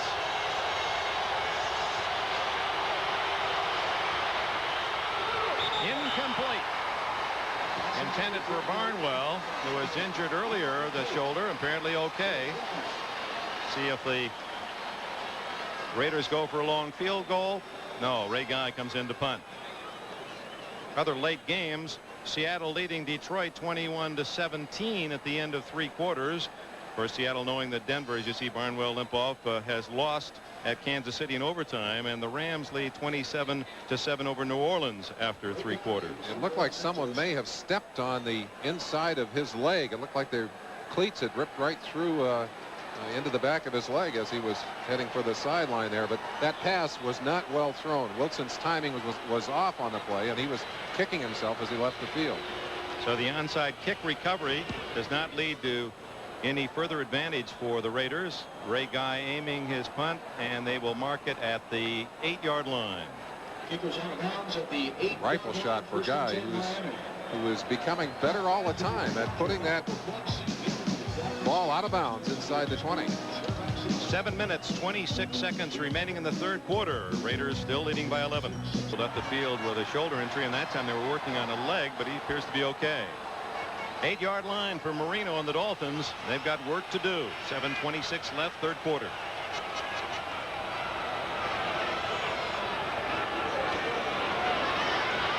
On his own goal line. His receiver had slipped to the ground. Mark Clayton. Lester Hayes on the coverage. Turf continuing to play an important role here. Raiders had shifted their secondary, playing both receivers on the wide side, doubling up on them. Seattle with a 4-point lead in the 4th quarter at the Kingdome, and the Rams lead by plenty against New Orleans at home in Anaheim. Those games have progressed into the 4th quarter. Our game running slower than that. You'll recall we had about a 5-minute delay at the very start of the game on the opening kickoff when Rodell Thomas, the Miami Dolphin linebacker, was injured. He has been taken to the hospital with a neck injury. We have no other information to share with you.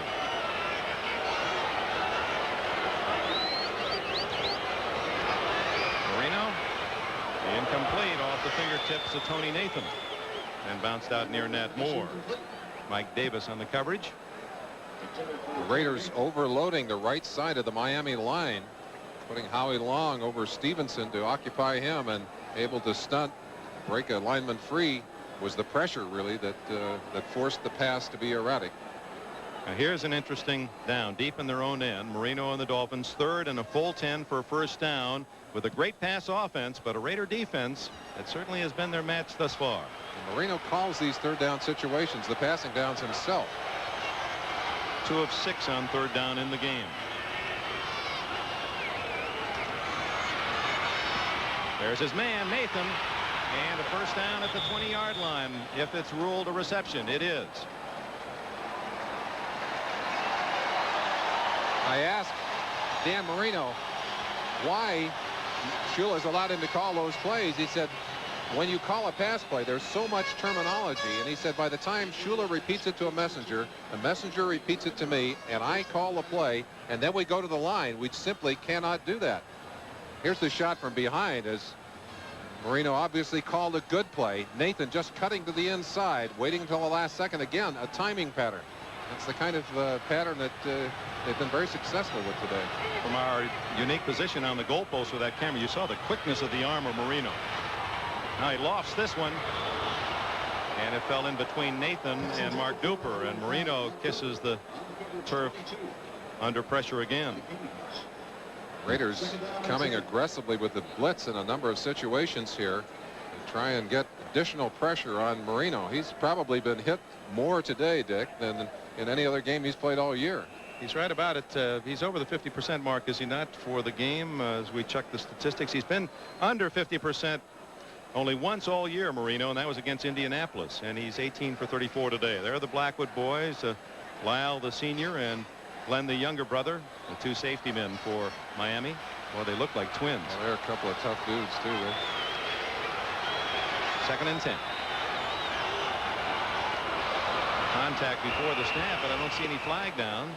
Marino goes down, and that will be logged as a sack. Can't help but wonder if maybe Stevenson didn't miss the count. He was the only one moving. Everybody else moving after the fact. That sometimes happens if a center blows the count, gets the ball up early. Very often a fumble will result in that kind of situation. I understand that Eric Dickerson has 1,746 yards for the season. He's over the 100-yard mark against New Orleans in 3 quarters today. So he's moving on O.J. He's roughly right on pace for O.J.'s record, isn't he? That was considered a run, not a sack. It was not a sack, a run. Marino. That'll be a first down. What an important throw as he hits Joe Rose. Rose's first catch of the game. Van McElroy, number 26, plays center field in most situations for this Raider defense. Dropping way off the ball, trying to read the eyes of the quarterback. There he is in the center of your screen. Now you'll see Rose coming in at the top of your picture right there. There he is right there. And it's Otis McKinney, 23, and McElroy who finally come over to make the play. But you notice how deep McElroy is. They don't want to give the Miami Dolphins that long bomb. 19 yards to dig out of the hole on 3rd down. Marino goes to work. There's free is Mark Clayton.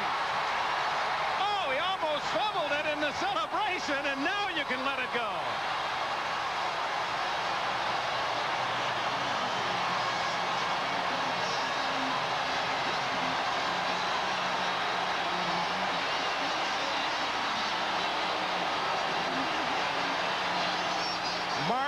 Clayton's 13th touchdown of the season. Almost an embarrassing moment for the young man from Louisville as he got a lucky bounce and a 64-yard touchdown. 38th of the year for Marino. There was a collision between McElroy and Mike Haynes right here. The two of them clashing together right on the heels of Clayton, knocking each other off the tackle, and Clayton has it all alone as he goes down. And what a lucky bounce. That ball bounced right up into his hands. Doing his celebrating a little early, and I'm sure there'll be a small lecture from Coach Shula during film time on Monday. 92-yard drive engineered by Marino, strictly with the pass. Chaman gets the extra point. With 4 minutes and 57 seconds remaining in the 3rd quarter, the Dolphins are back within 4. Let's look again at the reason for that play's success. It was McElroy coming across and diving across at the receiver and bumping into Haynes right there. They literally knock each other off and free Mark Clayton down the field. And Clayton may have learned a lesson and lucky to get away with a 6. The Mercedes-Benz 190 class for 1985. So masterfully engineered that it can perform with the world's finest sports sedans. And that makes it exciting. Yet so conscientiously engineered that its feeling of sheer driving security is unique. And that makes it a Mercedes-Benz. The 190 class, Mercedes-Benz, engineered like no other car in the world. I hate to wait. He hates to wait. Well, you have to wait. So sorry. Avis knows how frustrating it is to wait for your rental car. That's why we invented the Wizard number, so you can go right from your plane to the Avis bus. I hate to wait. We'll get you on your way and into your car fast. We know you hate to wait, so from reservation to return, I hate to wait. He hates to wait. we're trying harder, faster. I hate to wait. Jane Seymour, Art Buckner. When she couldn't have the man she loved, she had them all. A world premiere miniseries. The Sun Also Rises, Sunday, December 9th.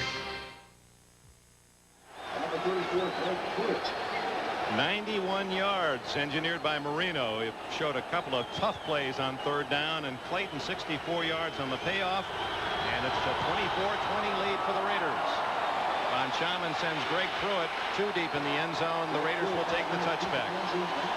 We mentioned on NFL 84 that while Marino, now at 38 touchdowns this year, the all-time record, is to be applauded, let's not forget the greats of the past. And 25 years ago, that man, John Unitas, in a 12-game season, had 32 touchdown throws. And his coach later was Don Shula, now with Marino. And he had some interesting thoughts about the two men yesterday, didn't he? He certainly did. Would not compare the two. But believe me, if Marino can stay healthy, if he can maintain the skills that he has developed so quickly, he will make a shambles of the record book at a very young age.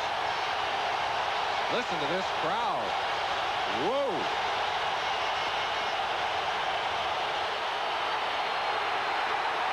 Marcus Allen for 3. When things start to go a little sour on you, and you could feel the emotion kind of turning to the side of the Raiders early in this half, right at the end of the half and at the beginning of the second half, great players will come forward to make the great plays. And you said it, Marino made the big plays on that drive, got them in for the touchdown, and it's changed the emotional level here 100%.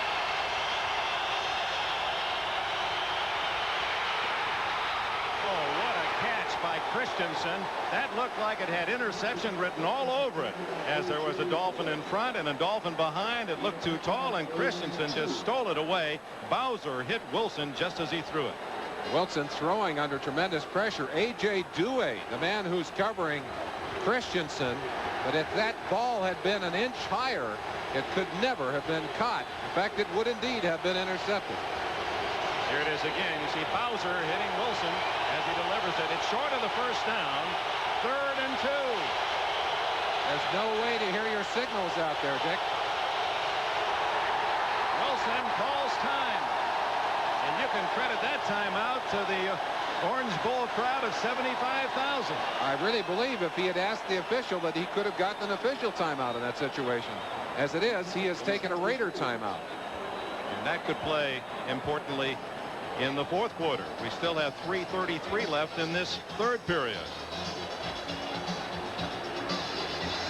We might mention that the Dolphins, behind only 3 times at halftime all year, won those 3 games. They've been outscored only twice in the second half this season, and once by the team that beat them, the San Diego Chargers, who took them into overtime, and that magnificent rally by Dan Fouts, and one of the best we've ever seen. Man, Shula is talking to there in that picture, John Sandusky. You mentioned him earlier, the offensive line coach. Definition of a winner? Oh boy, is that ever. Yeah, I think one of the things that makes him such a fine coach is that his love of the game shows through.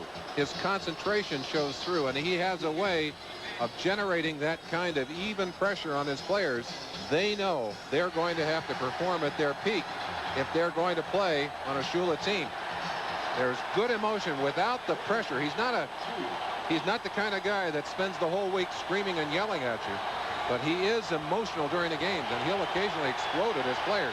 Talking with the offense, it's 3rd and 2. I don't think he'll be able to hear this time either. And this time he asks the referee for some help, and Ben Grice says, okay, I'll try to calm the crowd. Normally this doesn't work. Well, once you let the crowd know that they can control the game, you got a problem. Let's go back to Shula and what he said about Unitas, just to complete that relationship. Said the 2 things that he remembers most and admired most about Unitas. One, he said, was his toughness. He would always give his receivers the extra step because he would take the pounding. He'd wait to the last second. And the other is he really wrote the book. Unitas wrote the book in the 2-minute drill. Well, as one who performed often against Shula when he was in Baltimore against the Colts, I can vouch for both of those things. But again, I think it's the combination. Good quarterbacking and good coaching that makes for a great offensive team. 3rd and 2. The Dolphin players asking the crowd to quiet so that they can go to work.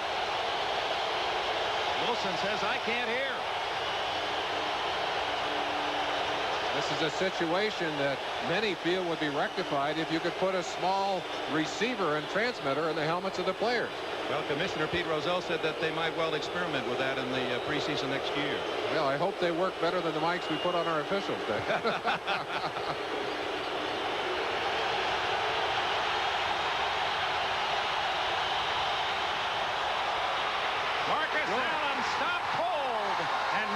doesn't.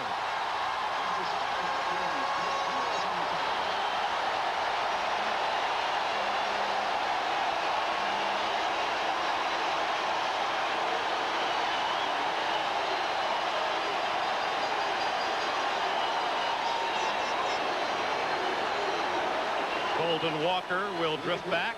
Ray Guy to punt. Big plays early in the game by the Raider defense, but right there, Chuck Studley's defense came up with an extremely big play. A.J. Dewey, man first on the scene in that tackle, and now the Dolphins will have excellent field position from which to attack the Raider defense. Walker is playing really shallow. He's all the way up to the 33-yard line. Guy can kick it farther than that. And does. Walker all the way to the 15 and out of bounds at the 17-yard line. Ooh. He was out of bounds when he lost the ball. Oh, he lateraled that ball. Very dangerous maneuver. Not the kind of thing a coach is going to be happy to see. Very dangerous. Ray Guy, like a hitter, looking at the center fielder saying, you're playing that shallow, watch this one, and he boomed one. 56 yards. 70 when the American and National Football Leagues merged.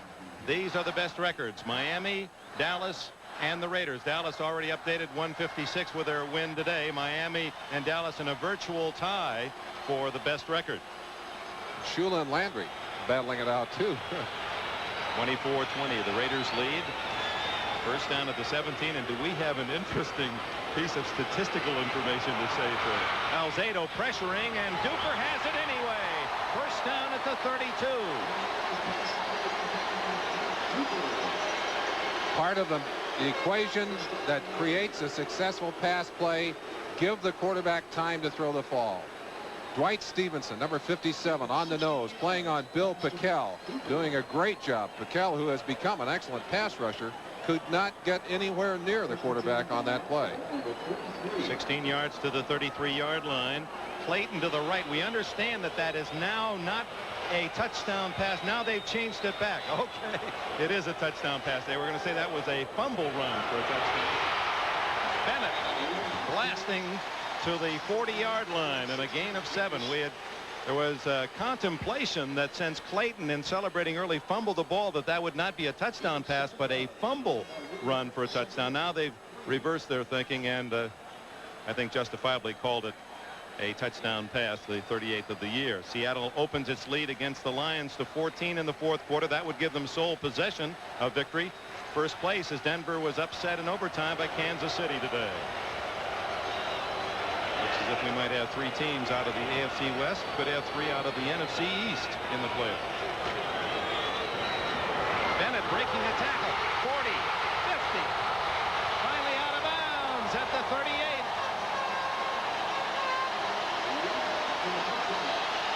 Rod Martin, number 53, missing the tackle on Woody Bennett on the outside.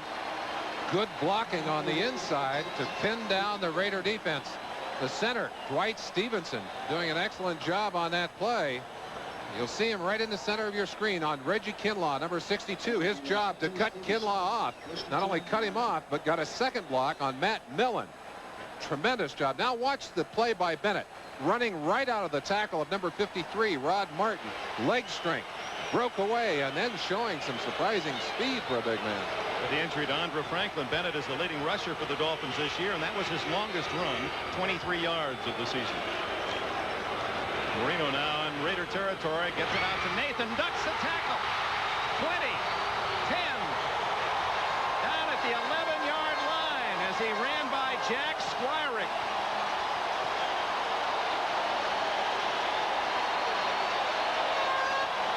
You very often see a quarterback duck underneath the on-rushing defensive lineman. That's exactly what Tony Nathan did as Squirick tried to come over the top. Watch it yourself. Squirick coming from the inside. Looks like a sure tackle. Nathan just ducks underneath his arm and heads upfield.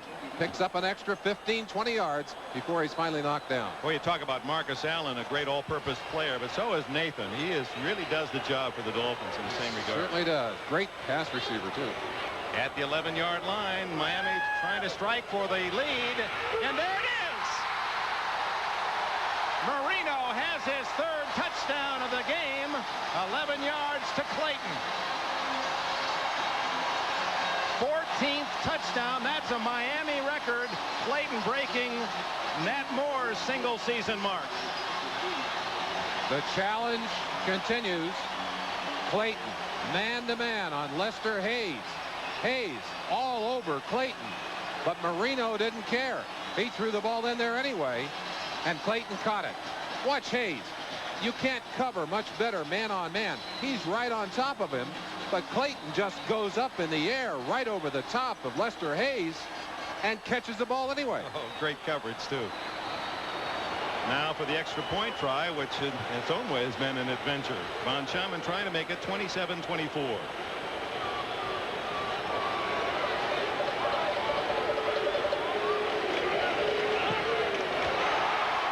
The Dolphins have regained the lead. And after that onside kick by the Raiders when they had an 11-point lead, were unable to move the ball. Boy, Marino in no time at all in this third quarter has marched his team to 2 quick touchdowns, both by pass. 39 touchdowns for the year for young Dan Marino. And this one, again, shows what tremendous confidence he has, not only in his arm, but also in his receivers. And Mark Clayton, you know, Merlin, he was the 29th wide receiver selected a year ago in the draft. 29th out of Louisville. Last year he caught 6 passes. This year he has 13 touchdown catches. Well, he certainly drew some high praise from Lester Hayes, the man trying to cover him on that play. He said, I cannot believe the improvement that Clayton has made just since the preseason game when we played them earlier in L.A. I'm sure no one more discouraged by that play. Look at Lester. Boy, he is down. Is this game over yet? Oh. 38 seconds left in the third quarter. Here's what Marino has done. Down 24-13. It took him only 2:29 to go 91 yards and then 1:53 to go 83 yards and regain the lead 27-24. Yep. Now it's the Raiders' turn. Let's see if they can get themselves back into this ball game. On that last drive, Marino 3 for 3, 53 of the yards passing. He's over 300 yards again. And this third quarter isn't over. What a game. Pruitt. He's had trouble, and he's not going to run it out. There's the experience paying off. Knew he didn't have to run it out, and will take the touchback. He bobbled 3 punts in the second half last week against Indianapolis, and thereby has lost his job as the punt returner to Cleve Montgomery. For years, Pruitt, one of the most sure-handed of receivers, and suddenly starting to think about making that catch. And I'm sure it's the mental process that's got him baffled. Meanwhile, the cornerbacks of the Raiders, Hayes and Haynes, trying to grab some air and wonder what can we do to stop this Marino pass attack.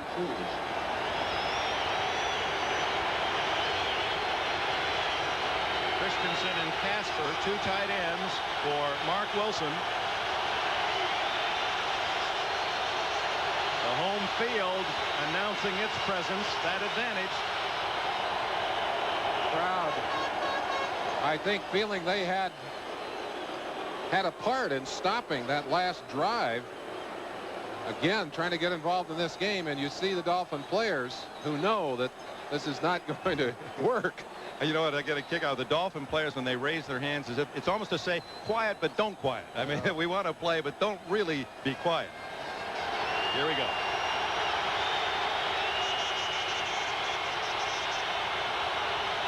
Marcus Allen.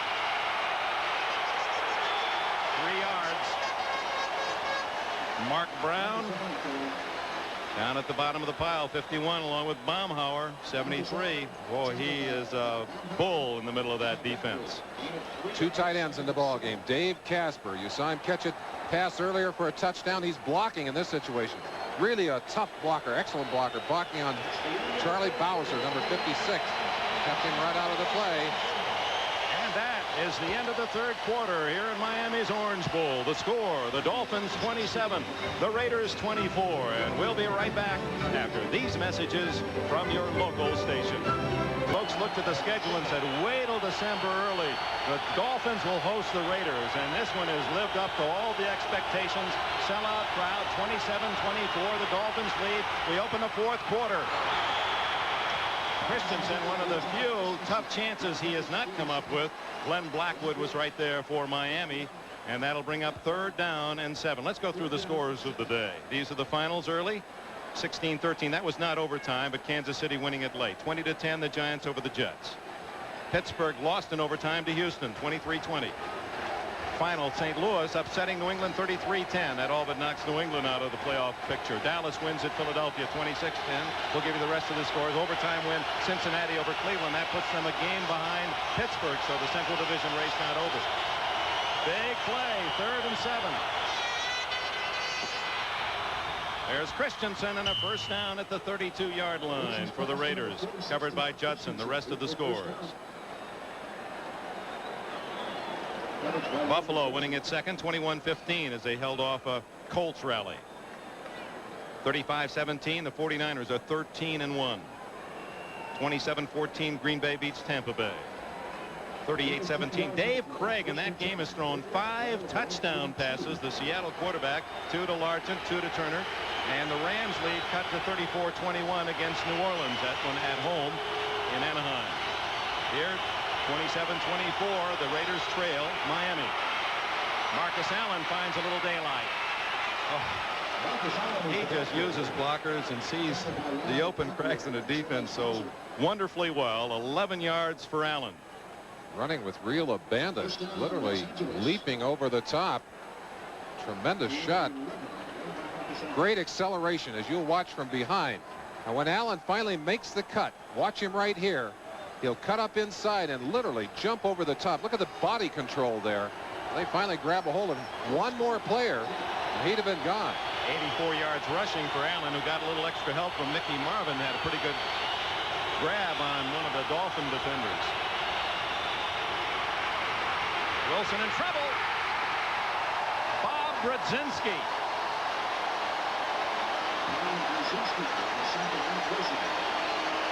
First sack suffered by the Raiders today. The Miami Dolphins are not a blitzing team, but they felt that they were going to have to do some blitzing to get to Wilson today to break the concentration of the Raider offense. Brzezinski from his linebacking position on the blitz on that play, able to get in successfully. Wilson taking a little too much time, could not find the open receiver, taken to the ground.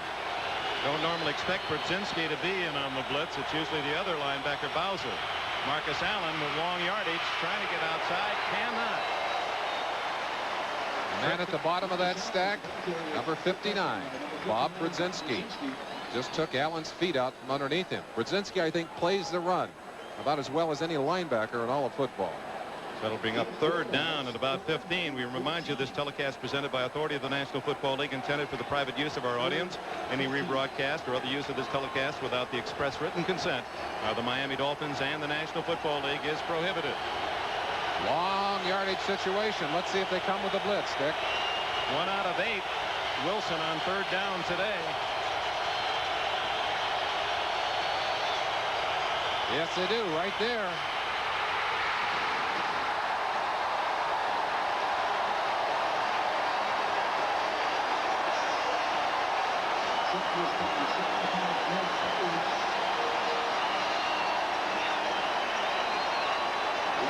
Doug Betters, his 12th sack of the year. He leads the Dolphins. The bees are exploding.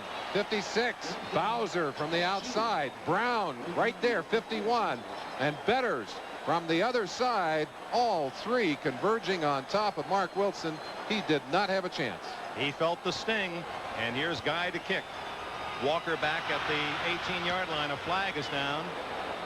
What a kick. Beautiful kick. All the way to the 10 to Walker. And he returns at 16 yards for the 26. 58-yard punt by Guy.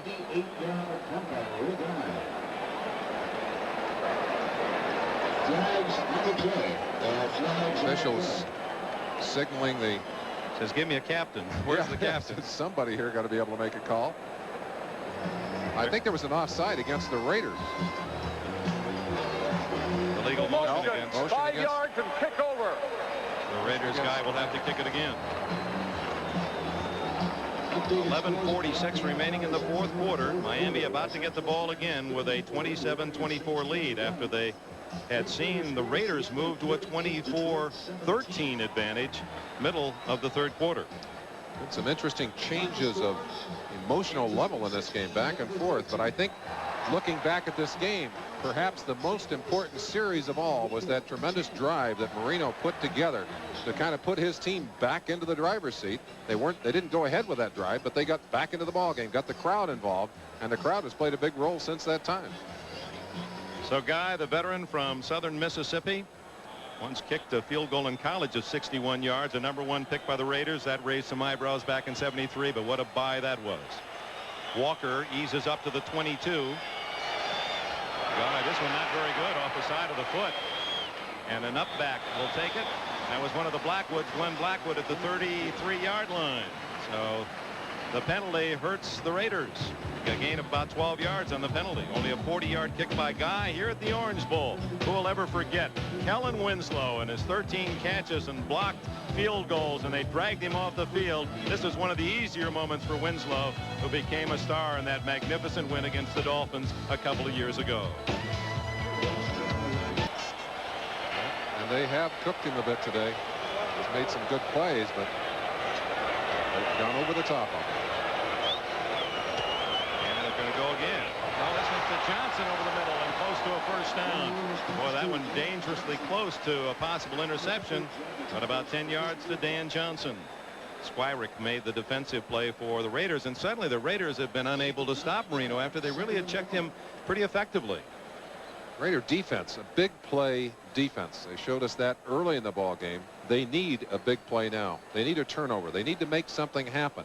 They've got to kind of get things going again for their team. And it's been this Raider defense that really has demonstrated the leadership over the last half of this season. Let's see what they can do in a relatively tough situation against a hot-handed Marino. On that last play, Marino has no fear. I mean, that's an interception pass, and he just throws it right in and completes it. 2nd and 1. Second and that much for first down. And a reminder that this game running late, so some of you will not see all of Silver Spoons tonight. It's a great lineup on Sunday night, and one of my favorites, Paul Newman and Fort Apache the Bronx, is our featured film at 9 o'clock Eastern time. So we hope you'll stay right with us here at NBC. As we come down to the wire, we'll have Saturday telecasts the next 2 Saturdays, as well as the full fare on Sundays approaching the playoffs. 2nd and inches. Let's see if Marino doesn't gamble and maybe go for the long bomb here. Nope. And try to get the first down, and does with ease. Tony Nathan near midfield, 48-yard line. Matt Millen made the tackle. For the Raiders, this is what's at stake for them. Miami's already clinched the playoff spot and the AFC East. Denver losing. Seattle is winning, so they'll be 12-2. The Raiders at 9-4. Should they lose, then New England's loss today at home against St. Louis, well, Patriots will only be a game back, and actually they have the advantage if the two tie, if New England and the Raiders should tie at the end of the year. I think the New England Patriots certainly have some advantages on the schedule too. The last couple of ball games not as tough as those the Raiders will have to face. The Raiders have to go to Detroit on Monday night and then play Pittsburgh at home, and the Steelers now are in their own dogfight. Now that was a tough chance for Clayton. He was trying to stay in bounds, and he just didn't have enough room with which to work because Lester Hayes had pinned him on the corner. Monday night game against the Lions in Detroit, and then the Steelers, and that suddenly becomes a most important game. The Dolphins are playing for home field advantage throughout the playoffs, go to Indianapolis and finish at home against Dallas, a critical game undoubtedly for the Cowboys to close out the year. So whoever defies that wild card concept certainly kept a lot of fans happy, because so many teams going right down to the final weeks and week to decide whether they'll be in the playoffs.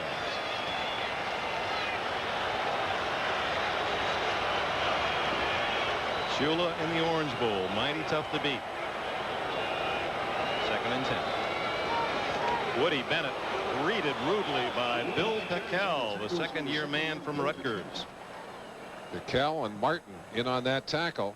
That's the kind of rough play that the Raiders need to start putting together one after another here. They would still like to shake that football loose.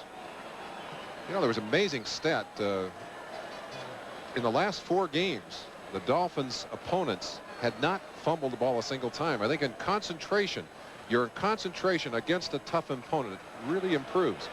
The opponents in the last 4 games prior to this game had not fumbled a single time, not even recovered their own fumble in those 4 games. Just one today. Barnwell, that was deep in Miami territory early in the game. On 3rd and 13, going long for Clayton, and it hit Hayes in the back, and a flag is down. There's a flag down way upfield. I don't think it had anything to do with the action we saw. And another in the backfield of the Dolphins. I think there may be a holding call, and I believe this flag was an illegal bump, Dick. That would appear to be the call from the far side, but let's let the officials sort it out. Marino's pass hit Lester Hayes. It looked to be in the back of the helmet. Well, of course, that's legal as long as he is not putting his hands up and waving them. He's allowed to take that position. Holding on the offense. Personal foul on the defense. We're going to play it over. No numbers given. The man in the baseball cap is Don Strock, backup quarterback, who plays a very important role on this team. And really an unusual man, a very bright football mind. A man who has to play a second-team quarterback has to be ready to play every week without being able to take the bows. Strock tipped his head to us there. He must have heard us on that play. He also will send information into Marino. He's got an excellent football mind and a great feel for defenses. 3rd down, 13.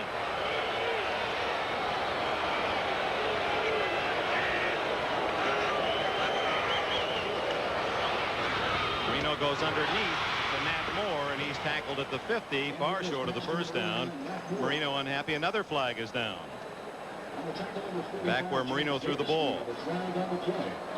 Appeared to be against Miami, and if that's the case, the Raiders undoubtedly will decline.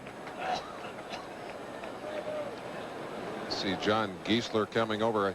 I talked to him. He's, of course, responsible for keeping Alzado off of his quarterback, and I said, are you worried? Offensive holding, number 79. Decline the penalty. It's 4th down. That's John Giesler that I'm talking about. His job to keep Alzado off the quarterback. I said, are you worried about what Alzado might do to you? He said, I don't care. Let Alzado do anything he wants to me. I just don't want him to hit Marino.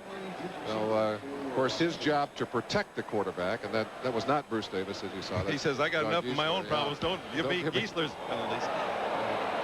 Lee Montgomery lets that one go, and it takes a Raider bounce and will be finally down at the 25-yard line. Let's go back and take a second look at Giesler working on that last play. The officials detecting a holding call. Roby not at all happy. Actually, it's Howie Long in this particular situation, and he just had a hammerlock on Howie's arm. 9:07 remaining in the 4th quarter. The Raiders a field goal away from a tie.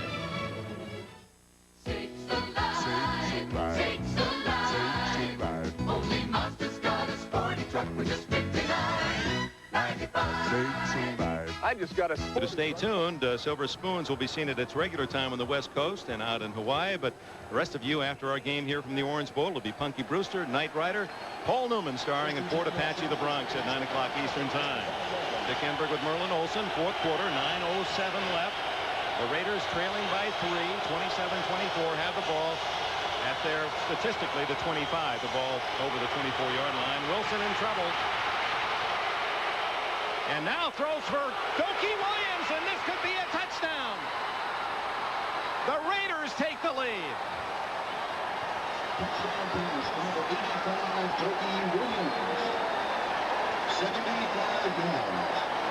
And it was Wilson extricating himself from the pressure and finding Doki Williams on a broken pattern. We would guess 63 yards and a touchdown. See the motion on the far side of the field, and the official over to talk to them, but Doki Williams showing you that blazing speed. Wilson trapped in the backfield, was able to swing to the outside, and let's watch Doki as he finally sees his quarterback in trouble and now breaks upfield. William Judson, 49, the man trying to catch up with him, just does not have enough speed to match strides with Doki, and Doki will carry it in for 6 points. 75 yards officially on that throw. What a game this is. Very important extra point because that gives the Raiders more than a field goal lead. It's now 31-27. Wilson here. Now watch the pressure from the right side. He literally is trapped here. That's Baumhauer, 73. He gets away. Remember, Baumhauer playing with that injured ankle could not keep stride with Wilson, and he gets the job done. Again, Roots one high and deep, and Fulton Walker going to gamble 4 yards deep. 10, 15, some acrobatic running to the 20. Can light up the board in a hurry, as he showed us in the third quarter when the Dolphins fell behind by 11. Looking for Clayton. There he is. And knocked out of bounds at the 20. And a flag will go with it as Clayton was hit late in the judgment of the official. Lester Hayes will get an added 15 onto that one. Don Shula right over to talk to Lester Hayes instantly. Shula had complained earlier that Hayes was hitting late on the sideline. The officials right there on that play, and they concurred as Clayton was clearly going out of bounds. Hayes giving him the extra shot. Both wide receivers to one side of the field. They come in motion. They force Lester Hayes to come from the inside. Well, I don't know if I'm on the other. I tell you, if I'm on the Raider side of the field, I've got to be a little upset that Shula can put that kind of pressure on the officials. Now, there was a hit. I don't think Clayton was yet out of bounds. Hard to tell from that angle. Nevertheless, the penalty makes it a first down at the 41. Clayton has 140 yards and 2 touchdowns and catches, and Marino is sacked for the second time, and the ball loose after the whistle. Bill Pickel and Greg Townsend, 2 of those young defensive linemen for the Raiders, making the play. With 8:32 left in the fourth quarter of this, Danny, let's check elsewhere. New York we go. All right, Dick, in Seattle, the Seahawks have taken sole possession of first place in the AFC West, beating the Lions today. Dave Craig threw 5 touchdown passes. This one of 51 yards to Darrell Turner. Seattle at one point trailed 17-14. They come back to win going away. All right, Bill, and of course, Craig had a 400-yard game last week against Denver, so the young quarterback from Milton of Wisconsin is certainly finding his way, a rather golden one here late in '84. The Seahawks are in first place. Tony Nathan looking for daylight. Oh, what a move! James Davis saved a touchdown at the 44. A flag is down back at the line of scrimmage. I'm afraid it's a flag that's going to negate that beautiful run. Explosive running by Nathan. They're going to carry it all the way back, and I think. Ooh, Van McElroy challenging Marino. Is angry. Well, I don't think he was mad at Marino. I think he was mad at Clayton. I think Clayton said something to him as he walked back. Flipping, and maybe McElroy said, hey, that's my career you're playing with. Well, I can't imagine a playoff game having more outstanding 83 on the offense. Plays. Exactly Intensity is certainly at a peak. Imagine going through 13 games with 8 sacks on the season. Here's 83 right here. Let's see what he did. Let's see if he did take McElroy down from behind. That's what McElroy was mad about right there. No question, a clip. And that's the kind of decision a young player occasionally will make and regret later on. McElroy's not the kind of guy to mess around with. Unusual for the Dolphins to have 5 penalties in a game. For the Raiders, that's almost a low count, isn't it? 5. Marino dumps it off. Nathan again. Caught from behind and dropped at the 35-yard line.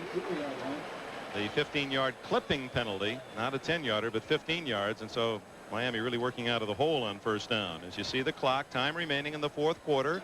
Raiders 31, Miami 27. 3rd down, 16. And the crowd certainly is a different audience. Very quiet. Well, Marino knows how to get him back in the ball game. And he can do that. He is such an explosive quarterback. Of course, he has great tools to work with.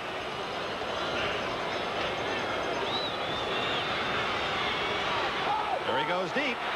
Intercepted by Haynes. His second interception reception of the day. 40, he has one touchdown. 50, 40.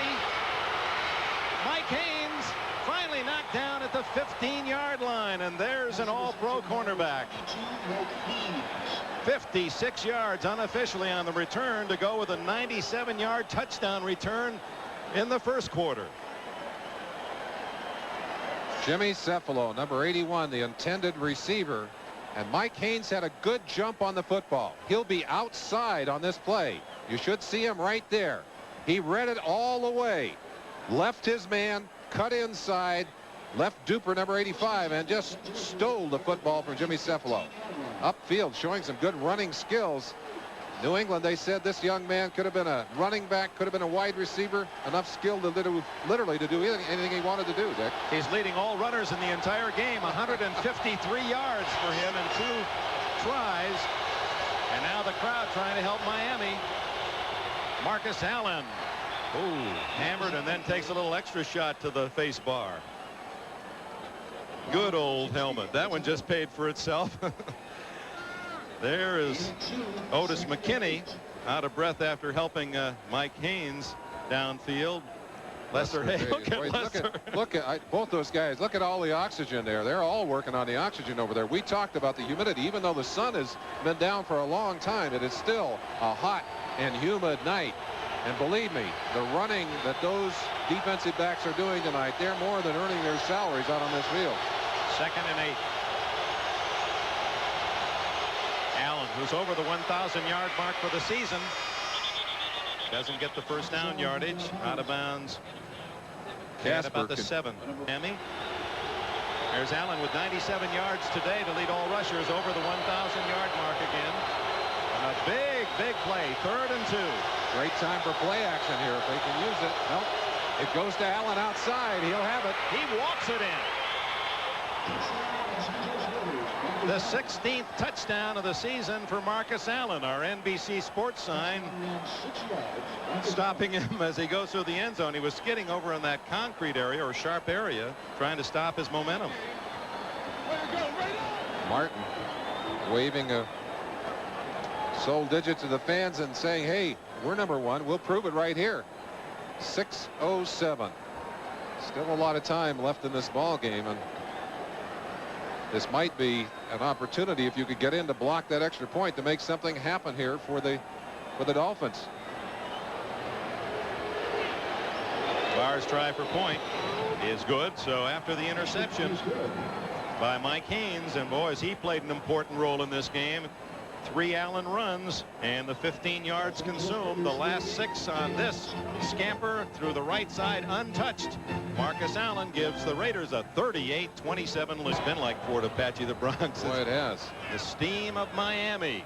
And the Dolphins trail by 11 as Fulton Walker dumped at the 14-yard line by Derek Jensen, the captain of the Raiders special teams, the man who blocked that punt in the Super Bowl that led to the touchdown for the Raiders that got them going toward their Super Bowl title last year. Number 31. What a surrendered by the Dolphins today, the most scored against Miami this year, 38-27. But the way Marino can move a club, and he starts from the shotgun, plenty of time. This is the kid Carter from Alabama all the way to the 30-yard line before Mike Haynes can make the tackle. Rod Martin assisting, and Marino here at 23 in his second year already with a presence. He knows he has to score twice. He had 1 field goal, 1 touchdown even won't do it. 2 touchdowns. He's only got 5.5 minutes. He's saying let's not waste a second. Coming quickly back now by allowing Marino to call those 3rd down plays, and I'm sure he's calling the plays in himself in the huddle here, all passing plays. They can get them off much more rapidly, Dick. 15 yards on that last play. Marino to Clayton. How in the world did that ball get through Lester Hayes? He can't believe it. Lester's saying that Clayton put his arm back, and I believe he did. I think Clayton actually used his arm to push off a little bit. Watch him just after he makes the cut. Just a little shove right there, making enough room for that ball to drop through, but the officials didn't catch it. What a throw. First down at the 49. 20 more yards for Marino, who's over the 400-yard mark. Joe Rose picks up a few more. That's just pocket change for Marino, who gets knocked down pretty hard himself by Sean Jones. On every play of this drive, Marino has either been hit or pressured. Tremendous pressure generated by the Raider defensive line. They are just coming relentlessly on Marino. Look at the numbers. 424 yards more for Marino. Good. He's going to break Dan Fouts' single season record, and no one thought they'd touch Fouts, who threw for almost over 4,700 yards a couple years ago. Mike Davis being attended to by the doctors and trainers. Hard to tell what's wrong. Got word just a moment ago that Lyle Blackwood, we mentioned that he had a cramp in his leg. He will be probably out of the ball game. He's apparently thick of things at New Orleans. Patriots still alive against Philadelphia. Miami at Indianapolis. We'll be out in Denver, Mile High Stadium, to see the Chargers and the Broncos, and Houston and the Rams. Rams trying to get a wild card spot. Marino. What a duper. Took it right out of the hands of Mike Haynes.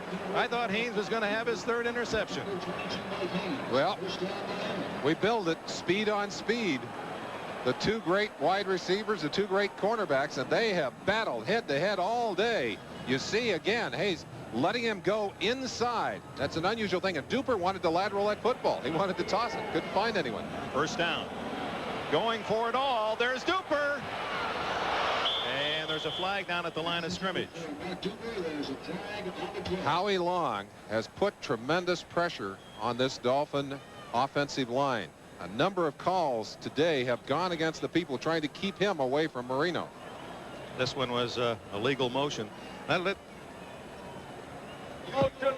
Marino has set a personal record, most throws in a game, but that won't last long the way he likes to get it in the air. Let's go back to that point on Long, and as a defensive lineman, you can so well appreciate how one player that has the quality of Long can really change. Here's a disciplined team that doesn't create many penalties, the Dolphins, and they've had to go to that to stop him. Well, even that penalty, which was a motion penalty, was on John Giesler, the man trying to block on Howie Long. And what he was trying to do was get back quick enough so that Long couldn't get around to the outside. So although it wasn't a holding penalty, it was definitely caused by his pressure on Marino.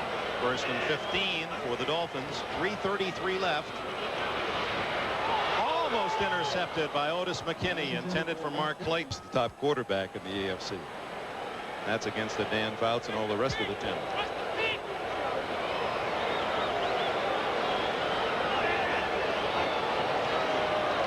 Here comes Martin.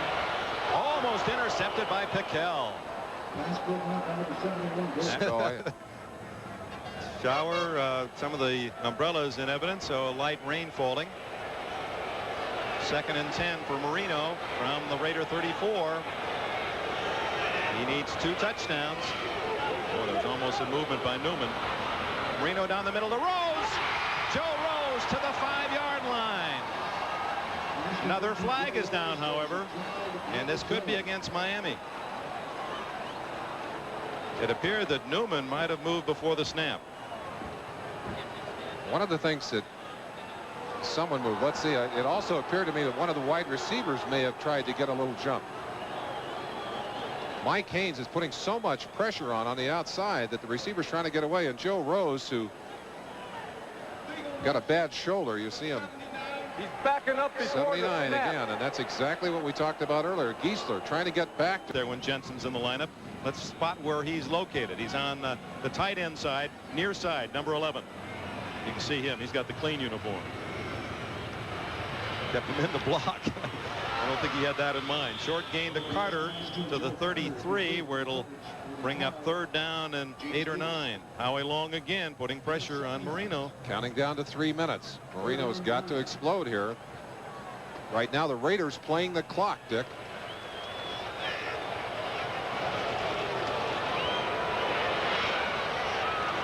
In a crowd to Moore, incomplete, and that'll bring up a 4th and everything. 4th and 8, because if Marino and the Dolphins can't make a first down here, it's all but over. 2:47 left, and that goal line stand at the end of the first half, where the Dolphins tried 3 times from the 1-yard line and then gambled running and ran themselves right out of the half, may well be one of the many important points that'll be chewed Tom up. Flores on the left, Earl Leggett, the man on the right. He should be taking a bow. It's his defensive line that's made life so uncomfortable here in the second half for Dan Marino. Tremendous pressure they've applied to him, Dick, and that's been the difference in this half. He has not had time to cut them apart. He's had to unload the ball before he's been ready to do it. While Alzado replaces Townsend. Oops, Long was offside, so this is a free play for Marino, and he gets the first down. Jim Jensen at the 20-yard line. Oh, how many times has this young Marino come up with a clutch play, 3rd and 4th down? The quarterback that many are comparing Marino to is Joe Namath, and it's that quick release, that rifle release. You'll see it here. When Jensen opens up, you'll see Marino right there. That ball is in the air before the final cut. A rifle shot. Of course, the penalty is refused. Ball will be inside of the 20-yard line. There's Jensen, who broke all of the great Harry Aganis' records at Boston University. He plays tight end, quarterback, wide receiver. He's a snapper, special teams, and also works pretty well on the guitar and harmonica. Anything else? Probably cooks a pretty good omelet, too. He's still in there. 2:41 left.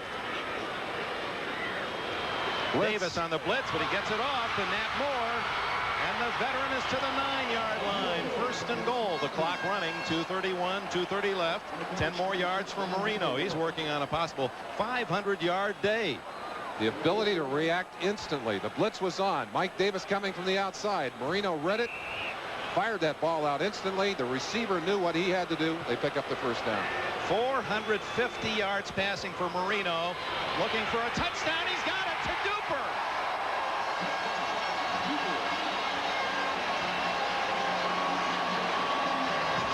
Touchdown passes for Marino, and Tom Flores says, will this game ever end?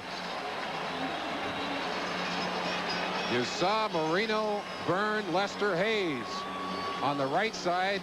He comes back in a similar situation, throws to a well-covered Mark Duper right over the top of 22 Mark Haynes.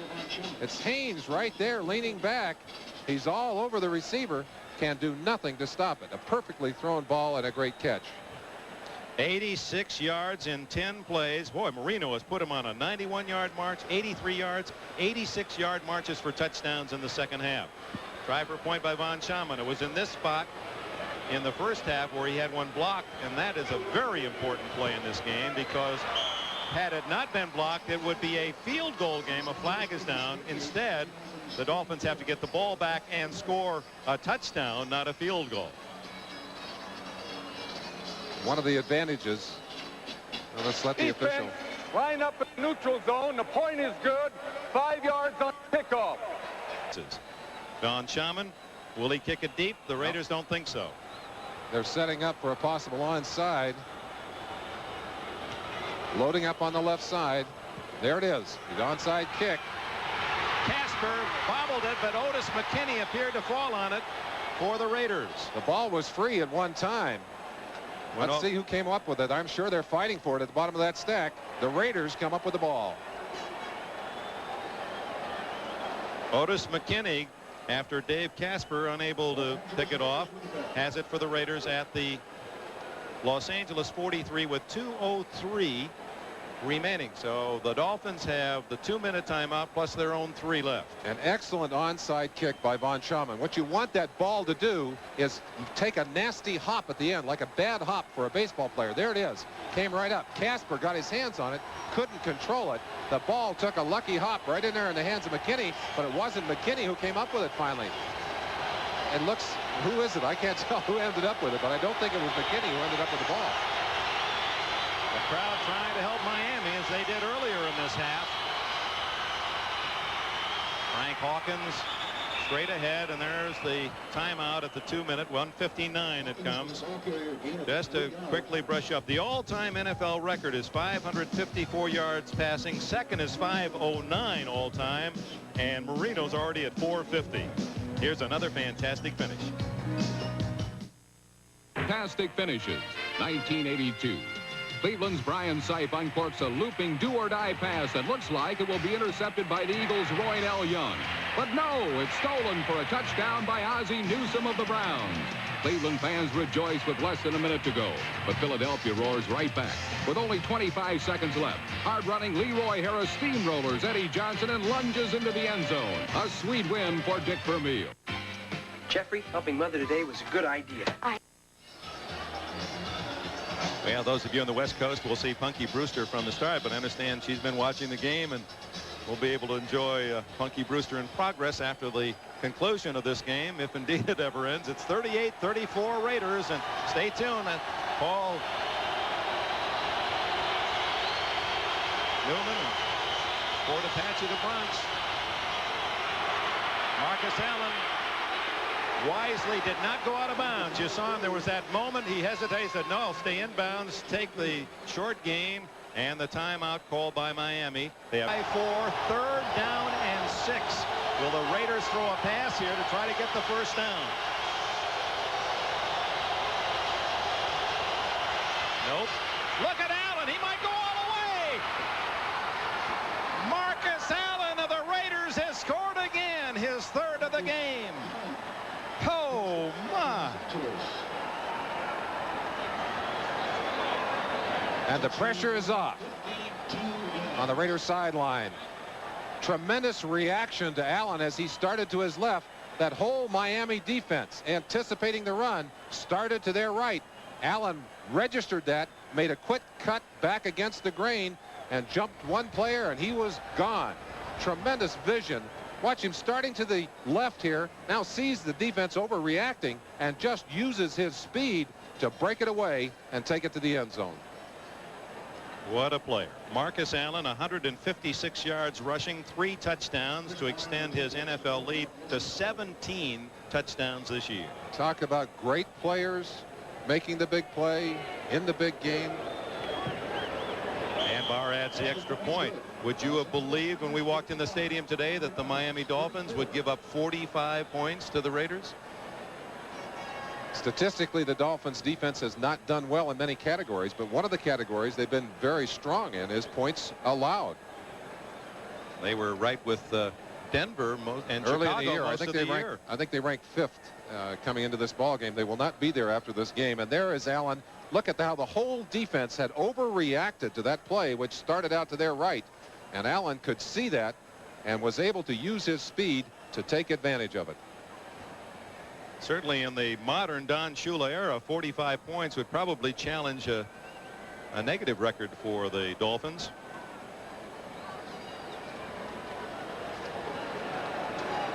We have seen the only 2 defeats for this Dolphin team on the year, Dick, both of which have been high-scoring, explosive games in which the Dolphins have played exceedingly well, but have been outscored.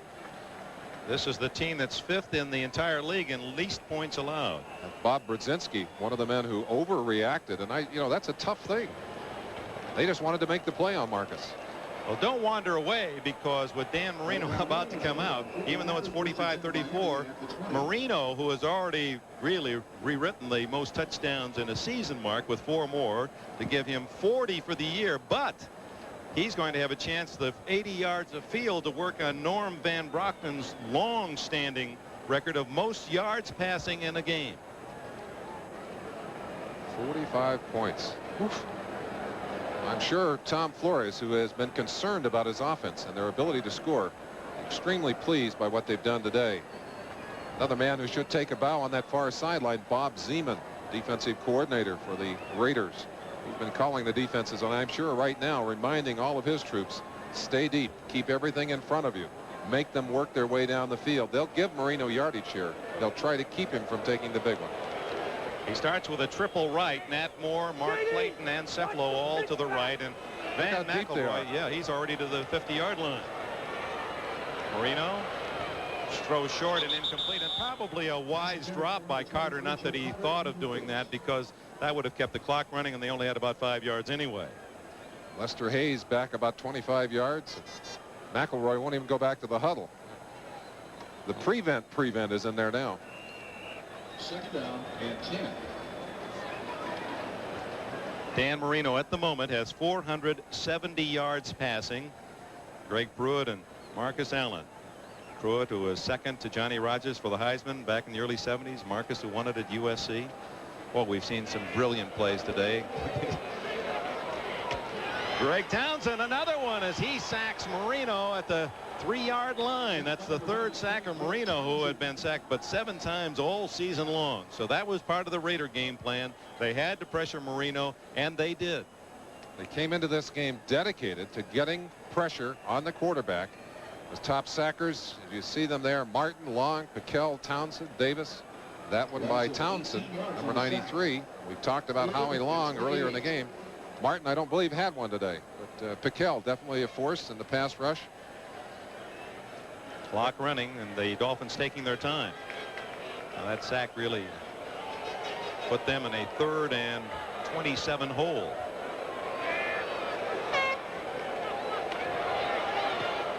Knocked down, incomplete in the end zone.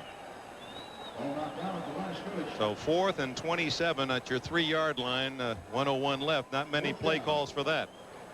So updating the playoff picture with 2 weekends to go, plus the Bears at San Diego tomorrow night. Miami has clinched the East. They'll go to 12-2. Denver loses today to Kansas City, so Seattle jumps in front of them for the AFC West, but Denver has already clinched a wild card, so they are in the playoffs. The Raiders, 10-4, will take a 2-game lead over New England and all but assure themselves a wild card berth. So it looks as if it'll be all West in the AFC. 2 Western teams in the wild card, and Roby will have to punt from deep in his own end zone.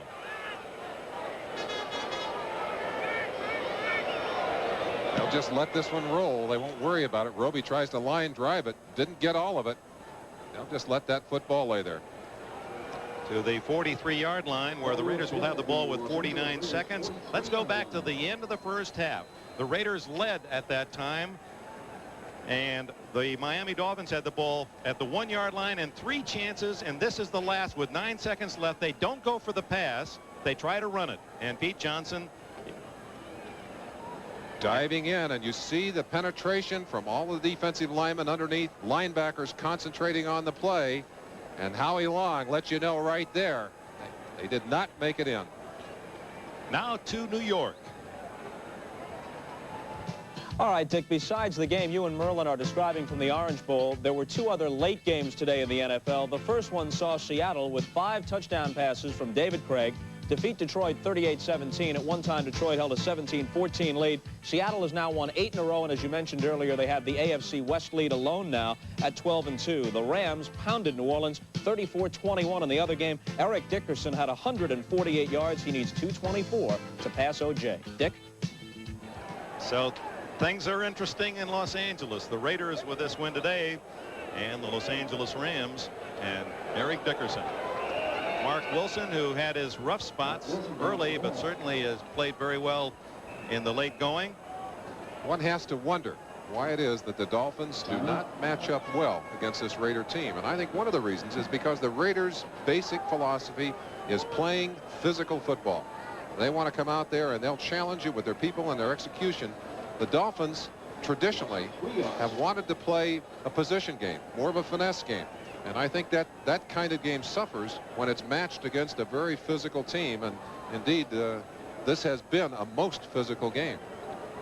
Tom Flores will be 5-0 against Don Shula, and the Raiders will be 14-3-1 against the Dolphins, and the only team in the NFL with a winning record in the Orange Bowl as a visitor, 5-3-1. And Tom Flores, the understated head coach of the Raiders, he quietly does his job and may be a lot better as a head man and headmaster than he is given credit. Al Davis so often gets the credit for the building of this team and even the coaching of it, but Tom Flores obviously makes a major contribution. We've watched the Raiders through their up and down season and some big losses, as well as this big victory, and their trip home on the aircraft tonight back to Los Angeles will obviously be one of celebration and great happiness. Productive day. New England losing earlier, so that gives the Raiders a 2-game lead over the Patriots for that AFC wildcard spot. We have a chance. Let's just go right through how this game developed. Do we have time? Do we have another half hour to recap all the scoring? It all started with Dan Marino throwing a pass that Haynes intercepted for a touchdown, 97 yards. Then the record breaker, Marino to Cefalo, to tie it at 7-all. They came back to make it 13-7 on a Nathan run, but that's where the extra point was blocked. Allen, 11 yards, the first of his 3 touchdowns. The Raiders had the lead 14-13. And they drop on it again. Now the clock will run. No more timeouts left for the Dolphins. This game is in the book, and the Raiders have won it. Here's how it developed. Barr with a field goal of 44 yards. The goal line stand stopped the Dolphins. Then the Raiders came back, and it seesawed back and forth. Clayton, a couple touchdown receptions. Williams with a long. That may have been another big play. The real backbreaker. So Marino and Howie Long, who saw each other many a time during the course of this game, and Long pressuring the brilliant young quarterback. Marino